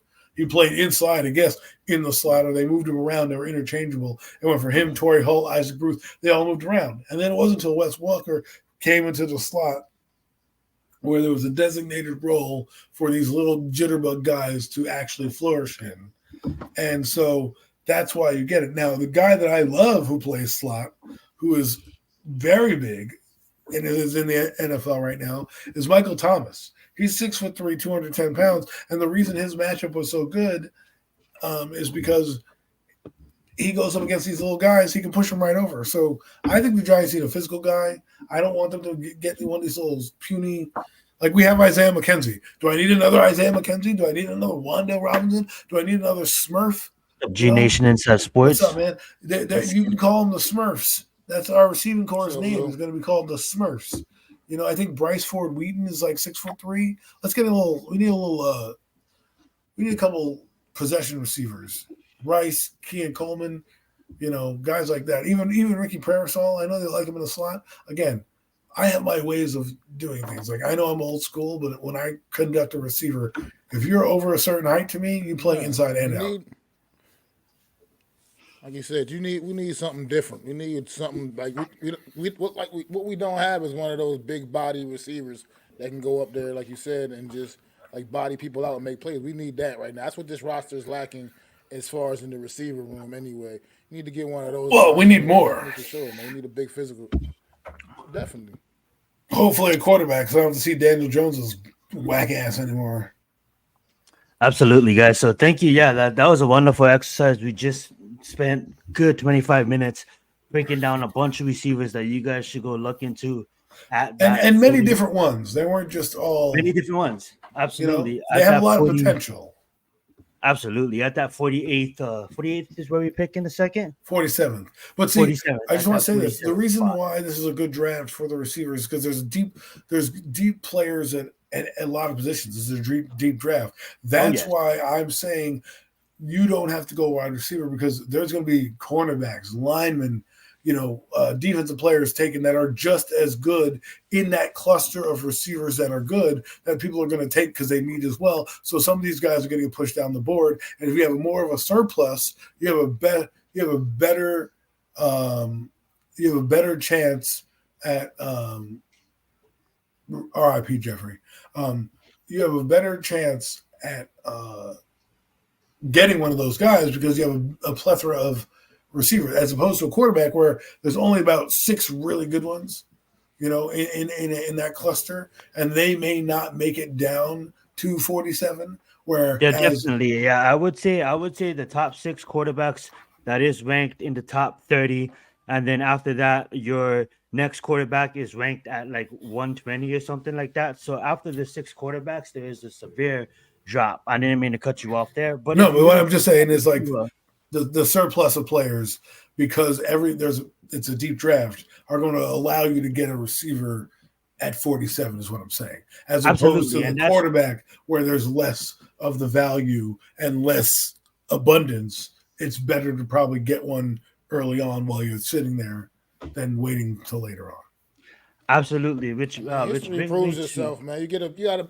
I mean, when it comes to the receiver position, you got a better look. You got a better shot of getting a stud day 2 and 3 at the receiver position than you do at the quarterback position. I feel like you got to address that QB position day one, man. Night one, address that because you just got a better shot. I mean, look, the best receiver from last year's rookie class receivers was a day 3 pick, a day 3 pick, that's exactly the and he exercise was we're gonna by get into, guys. far I love it. not far and away the best receiver in last year's rookie class. You know what I mean? So you just got a better shot with those guys. The top 10 receivers, not only one, Amari Cooper was drafted in the top of the That's draft. that is gonna be our next exercise, guys. So I love the energy here, you guys. You guys are loving this receiver talk, and like I said, if you look at it, like I said earlier, like we keep on repeating, this receiving class is deep. There's about 20 that is in the top 100, and some people say more. Well, not top 100. I would say top 150. There's about 25 that goes into day round 1, 2, and 3. If you Well, look at recent yes. years, there wasn't really there's a couple of years that had really good receivers, but majority of it, I was looking into this the other night, and I wanted to bring this to the show because, like I said earlier, wide receivers they grow on three trees. So rather just keep on saying like, oh, we all know where we stand on quarterback, and instead of keep on bringing that up, let's just do an exercise as well before we end the show with a mock draft of wide receivers that is performing in the league that wasn't really mocked, as high as people thought they would, and then look at they overperformed or they got taken. So sometimes if you really look like it, and if you really look at history, quarterbacks is always going to be the value position because they touch the ball on every play and the most important position in all of the NFL. So when you think about it that way, and there's true 6 that is going to go, let's look at recent years, and we can look into quarterbacks too. But let's look at wide receivers and let's look what they were taken. Now, this one, guys, is going to be the 2019 draft, and we're going to go for the last 4 to 5 years and just highlight single players that was at the wide receiver position. Now, this wasn't a year at quarterback, and we all know that. Now, why I want to mention that at first, you're going to see a lot of the times people being like, well, you can see the same can be said about quarterback.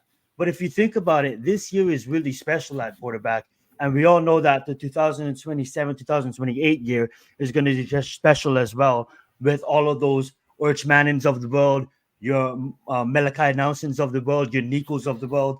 But this year in 2024 is a really special year for quarterbacks. So what we're going to do in this exercise is we're just going to look at wide receivers that was taken, right? So this is the 2019 draft, right? Look at wide receivers. Look how much great wide receivers was taken, right? But look at Deebo Samuel. Look at A.J. Brown in the second. We also look at D.K. Metcalf in the second, too. If you look at Terry McLaurin, he was taken in third. So right there in 2019, people may be like, oh, this wasn't a deep wide receiver class. Yeah, I get it. This year's, to compare it to 2019's, is better. And when you can even get someone like, people can say he wasn't as productive, but you can get someone like Hunter Renfrow, and then you can get someone on our team with Darius Slayton. I just feel like there's always receivers to be had. Let's move on to the next year, and I'm gonna let the boys chime in on this as well.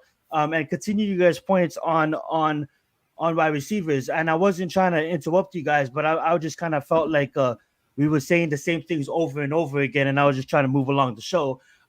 That being said, though, let's go down to this year and look at wide receivers that was taken later on. Like Max said, last year Puka was taken in the 5th.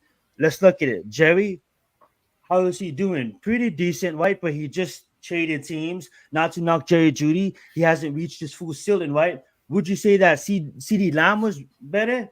Hell yeah, you would say CD Lamb's better. Would you say that Justin Jefferson was the best wide receiver of this class? Hell yeah, you would say Justin Jefferson wide receiver of this class. What, you get Michael Penix in the junior that just signed a $90 million contract with his own team, the Colts? Hell yeah. Let's even go down further. You know what I'm saying? You get a Chase Claypool, really Gabriel not Davis. a number one, but exactly where I was going, like Gabriel Davis. So that being said, I'm gonna open up the mic to these guys as I'll just show you guys. I'll let them talk, but I'm gonna just show you guys the Can you list go of to the 2023? 2023. We can Yes. skip to straight. Well, to if even if you do this for the draft, if you were to do this regular season, right, Mhm. and you were to put up the top 10 receivers, only one receiver in the top 10 was drafted in the top 10. That's leading the NFL in receiving. Okay, so if you could pull that up at some point, that'd be great too. But this is the 2023 draft. You look at this one; they're littered with receivers. Okay, all over the place. You know, Jackson Smith and Jigba's picked in the 20. You know, you have Rashee Rice, who everyone's talking about. Tank Dell, right? Jalen Hyatt was supposed to be the first pick off the board. Cedric Tillman, people liked a lot too. You know, you have Puka Nacua in this draft. Okay, you know, you have a lot of players in this draft. People loved Xavier Hutchinson, right? 2022 was just as good as well with, you know, Addison. I think Addison was in this draft, but look, LA took, you know, you had Zay Flowers taken at 22. You had Quentin Johnson taken at 21.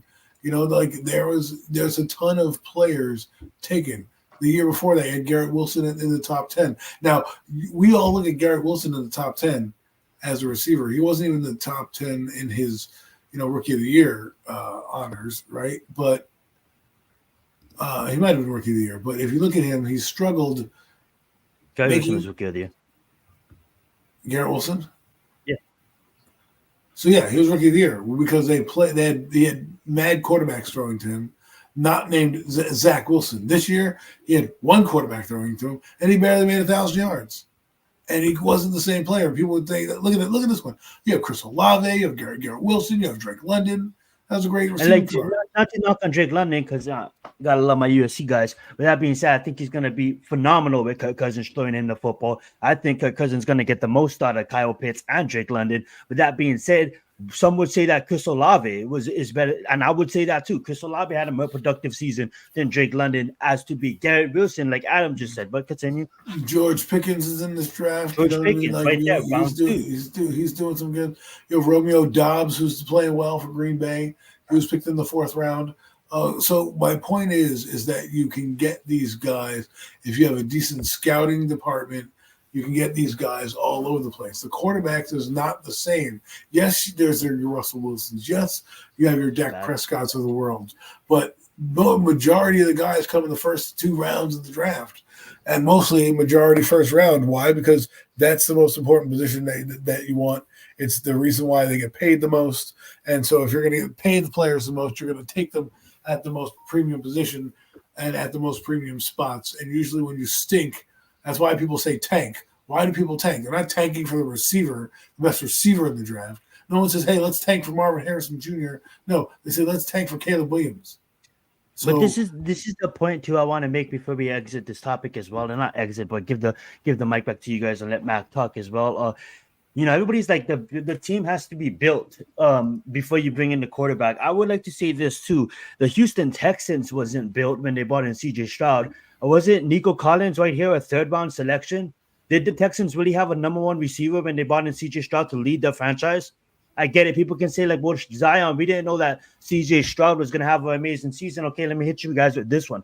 Was the Buffalo Bills ready to go when they brought in Josh Allen? No. Didn't the next year they grabbed Diggs and they're off to the races? Let me hit you with this one. Was the Bengals ready to go? They had a fully made team and they grabbed it with Joe Burrow? No. Maybe the next year when they grabbed Chase, off to the races. The point we're trying to make is, guys, this is the year to grab quarterbacks. The Bengals, the Houston Texans, the Buffalo Bills wasn't thinking about next year. Let's just get them next year, because guess what? Next year you're not coaching for the Giants and you're not the GM for the Giants. That's what happens next year if you ride it back with DJ. I don't want to get back on that subject, but that's the point I'm trying to defend here too. Nico Collins is a 3rd-round pick. He balled. Because of who? Because of CJ Stroud. Amon St. Brown is a 4th-round pick. My point is sealed. Continue. No, I mean you hit the nail on the head. It's it's you can get receivers deep in the draft, especially in this draft where the entire draft is deep with players. It's not just the receiver position; it's other positions which will allow you to get a receiver because not every team's shopping at the same shopping list, right? They may not have a receiver. Let's just use the Bengals for instance, right? The Bengals come up. They don't need a receiver, so that's one less team that needs a receiver. That's one more receiver that's going to go down the board and fall to you. Unlike the quarterbacks, where the people like that 5th-year option, they like to have that full control, the small cap number. You draft them for 1st round because it's essentially 4 years of control with a 5th-year option. And if you like a guy and you think he's going to go in the 2nd round, you trade up and get him, right? So the point is that. Go get the position that has the least amount of surplus. That is a need position. Then wait for a position that has more surplus. That's a need that you can still get a quality player later on. Absolutely lovely. Go right ahead, Matt. I'll say, yep, that's exactly how I feel about that. Like I said, don't overthink it. This team needs a quarterback. It needs a new direction. It needs somebody that they can stand behind as a true leader, not just off the field, but on the field as well. You need a guy that you can depend on. You got 6 guys that are rated, like you said, significantly higher than the rest. Make sure you get one of those guys. Get one of those guys, come out of here with however you got to finagle it, however you got to do it. But don't overthink it. Make it happen. That's it. Just make it happen. Like you said, it's receivers for days. They just went down just receiver after receiver after receiver of guys that are just great talents in the league that were day 2, day 3 picks. Don't overthink the quarterback thing. Make it happen and get one. Point blank and period. That's what it comes down to. What do you want to build this thing on? You can't like you said, Adam, like you just continue saying, you can't just come out there and run it back with Daniel Jones and think everything's going to be all right. It's not. We know how that story ends. It ends the same way every damn year. Enough is enough already. Go get your guy.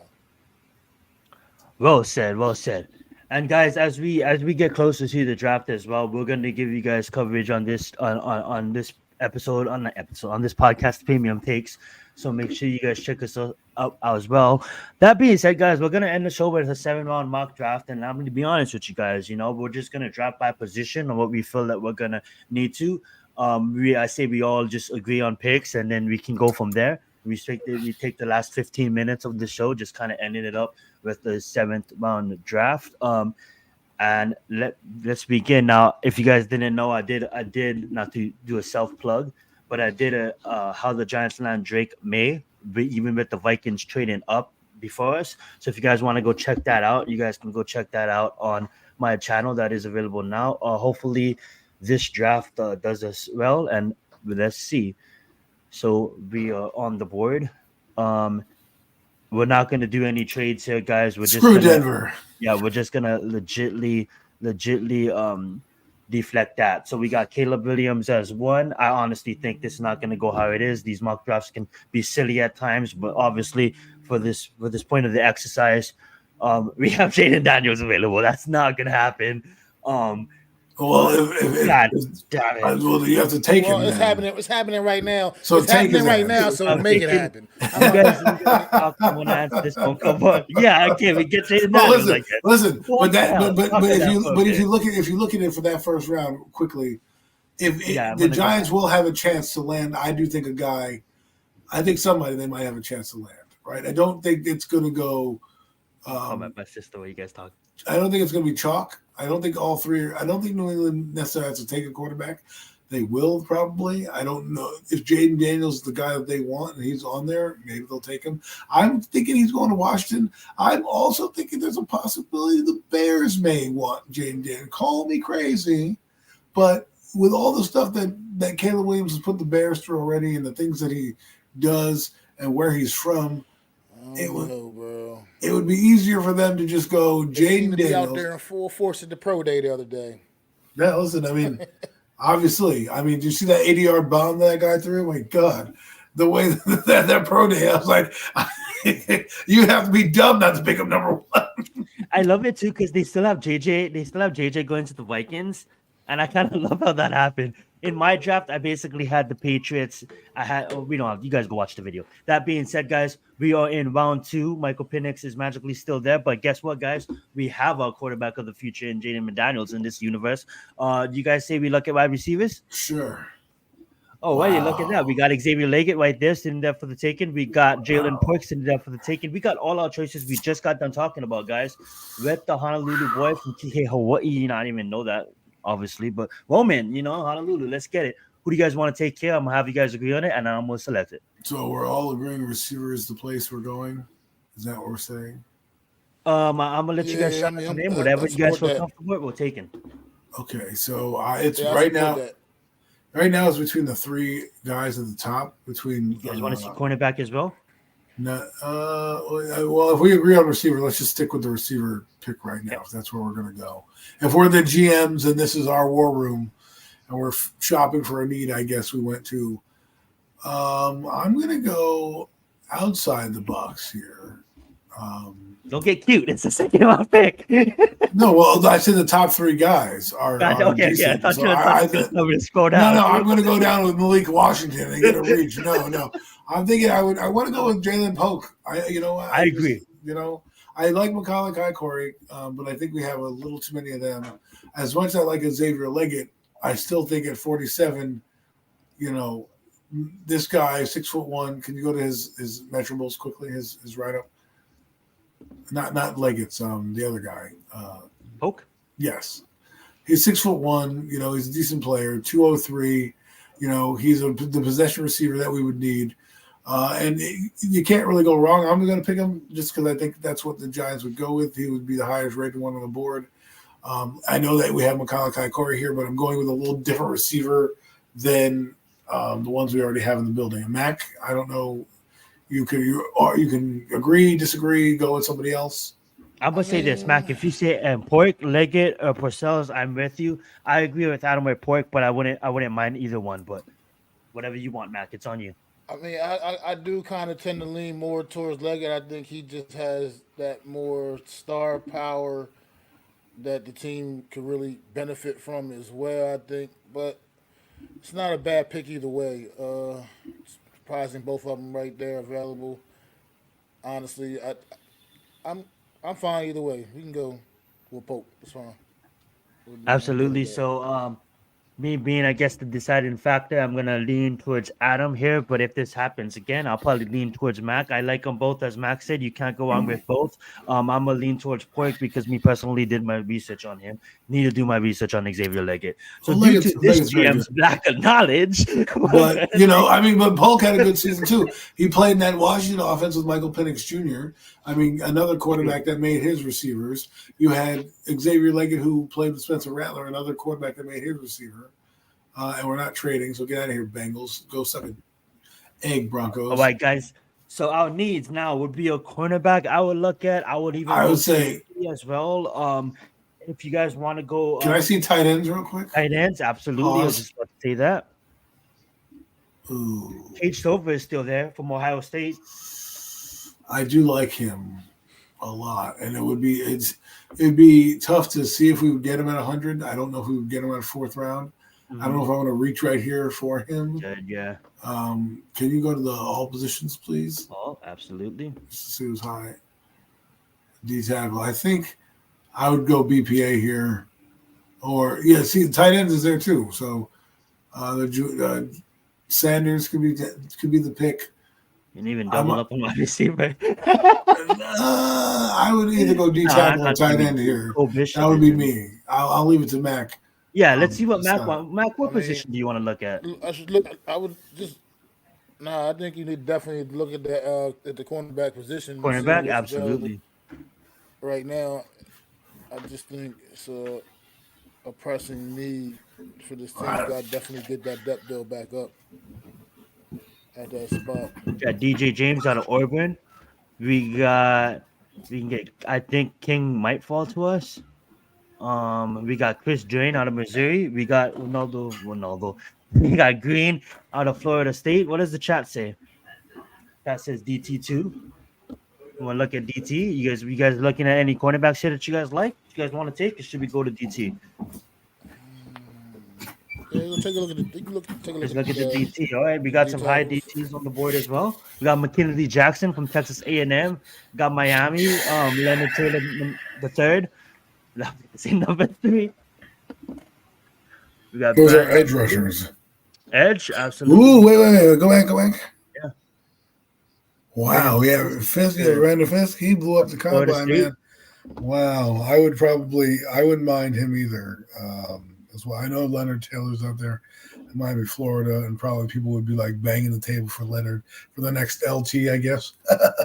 But Brandon Fisk might be the guy that we can put right next to Dexter Lawrence, and And still got no run zone. yeah, I don't All know how right, Max feels I'm about down it. with that. Let's see how Mac feels about it, though. I mean, I support that.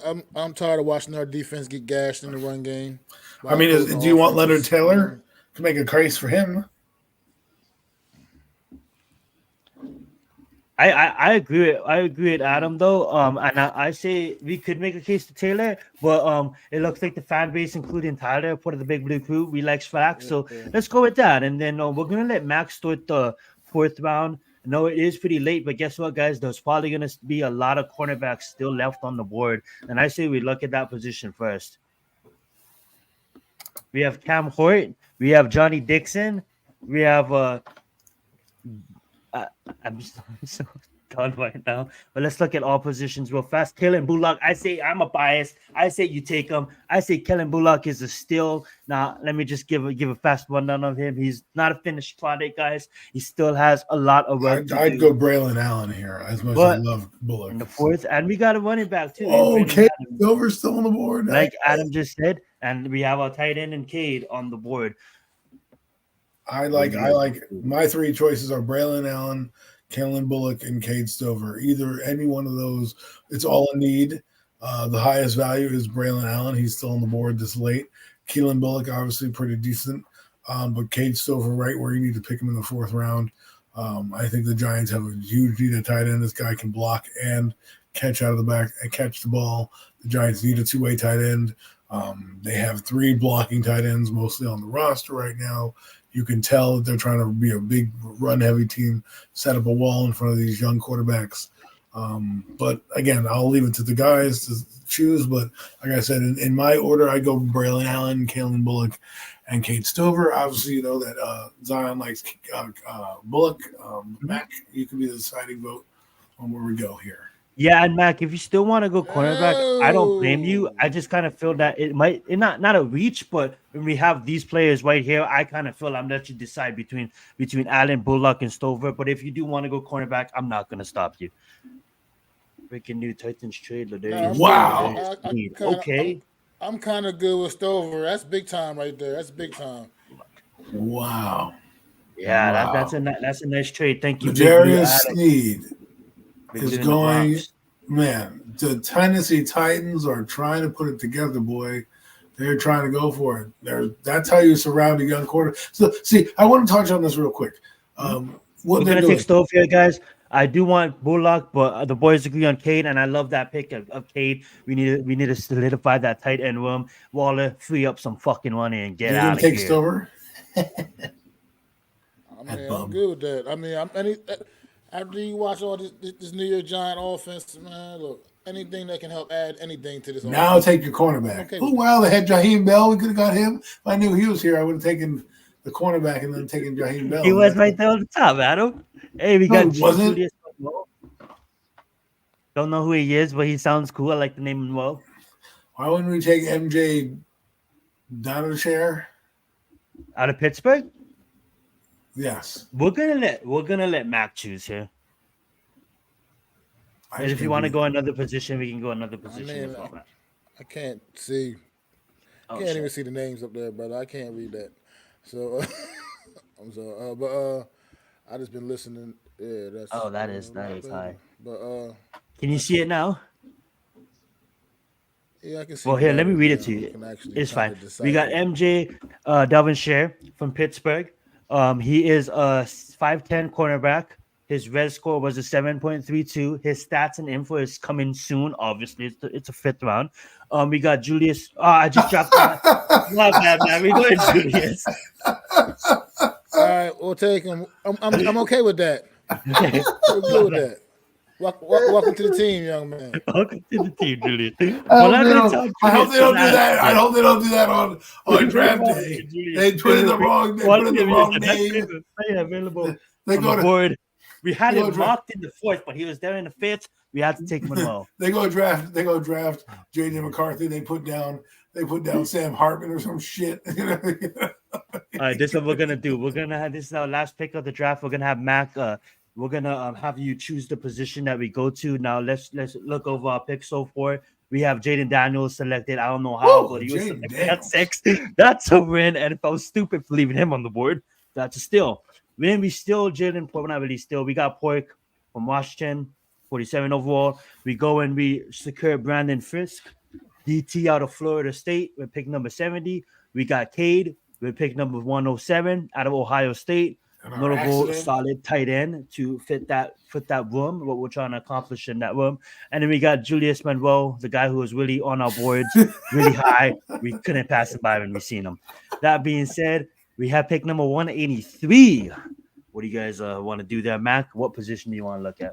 Man, just go look. Just go look and see best player available. Go look at the best player available. Best available player. Yeah, zoom it up We again. looked at. We can always go with Xavier Thomas. He's an edge out of Clemson.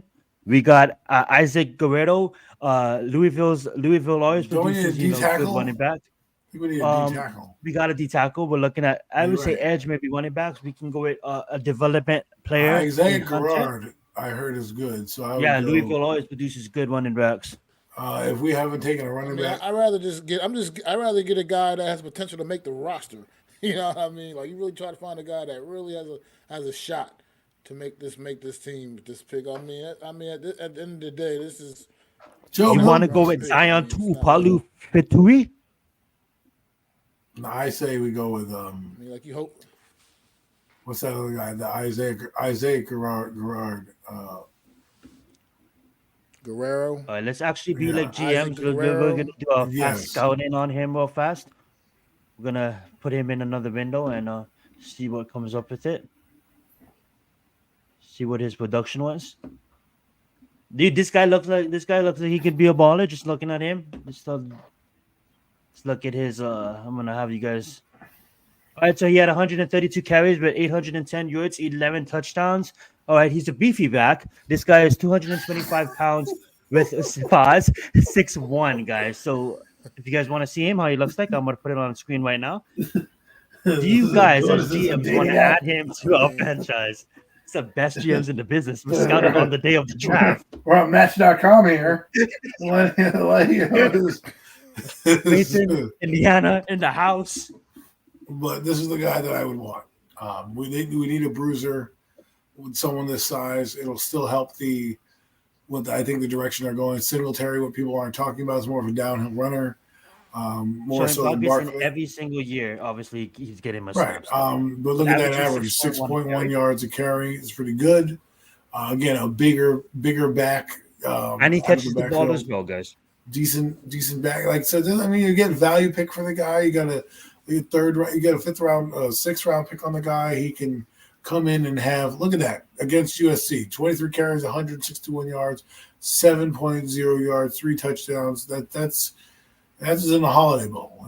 Talk about your last game. That's called making a statement right there. So he's on the board. I think it'll be good value. I think what the Giants are doing, I think I would pick him. That's what I would do. Alrighty. So do you feel comfortable enough that he would make the roster? Yes. Alrighty. So Mac, do you support that? You said you support that? I do. Alrighty, guys. So with pick number 183, the New York Giants select Isaac Guerrero, running back, Louisville. And it looks like that's it for the draft, guys. We don't have a 7th rounder, but I would say we stole this draft, especially with getting Daniels. This is the guy that's not gonna eye down his number 1 receiver. I can't wait. I can't wait for Julius Monroe. Best corner in the league. Absolutely, man. He's gonna rival Banks as our number one cornerback on day one. I think. No, honestly, though, shout out to Julius Monroe. It was an accident pick, but hopefully, who knows? Maybe that guy will become something special for this team. Obviously, guys, that would never happen that Jaden Daniels will fall to us at 6, but anything can happen. You never know. How do you guys feel about this draft, though? We got Jalen Pork at pick number 47. We got Brian Fisk at pick number 70. We got Cade at pick 107. Let's have Adam touch on Cade real fast before we end the show. What you feel? Do you feel that's a steal at pick 107, Adam, to get a tight end of his caliber? Well, obviously, we don't know what he did but what he could be. In this draft, it's not necessarily a steal because he was in that ranking. So to get him, I would think it's good value, a decent value at the time. It's not like you're reaching for the guy. It's in the cluster of where he's going. So I think that would be a good player to have on the back of the roster. I think I like the 3rd and 4th round picks almost slightly better than the rest of the draft, except for maybe Jaden Daniels, just because I just know that receiver is I know that Jalen Polk's going to produce if he has a quarterback. I know that Jaden Daniels will produce because he has 2 bobbleheads in front of him at quarterback. Even though I like Drew Lock, he definitely has a bobblehead in Daniel Jones and Tommy DeVito. So he will elevate the offense. Jaden Daniels. That's what we're talking about. We're talking about an upgrade. But Cade Stover allows you to have a guy, a blocking tight end. You can run double tights with him and Bellinger. I think Darren Waller, between me, you, and the wall, I think he's done. So we'll see what happens there. Absolutely love it, guys. I really appreciate you guys tuning in for almost 2 hours now. We're coming up on 2 hours. Longer episode than usual. We had a lot to get to. That being said, guys, thank you guys so much. I'm gonna give the hosting duties back over to my man Mac as he ends the show, like always, in a great energy, like always. That being said, guys, I know that will probably never happen, but I'm super excited what we accomplished tonight. Getting Jaden Daniels and also getting Monroe. That being said, I'm pass it over to Mac. Let's get it. Well, great job, everybody. I definitely appreciate y'all all tuning in to another edition of the Premium Takes podcast with myself, Mac the Giants fan, Adam Costas, Zion Zenith, man. We are the Horsemen, baby. And we appreciate y'all definitely tuning in on another Friday night, spending it, chilling out, hanging out with the Horsemen, man. We talk about a little bit of sports things here and there, whatever it may be, man. But definitely get them 4s up for our guy, NYG Jeffy T, man. Always going to be here with us. No one's ever getting a seat at this table, man. NYG Jeffy T, always here with us in spirit, man. Throw them 4s up for our guy, man. This is the Premium Takes podcast, and we'll see y'all next Friday night. Hey!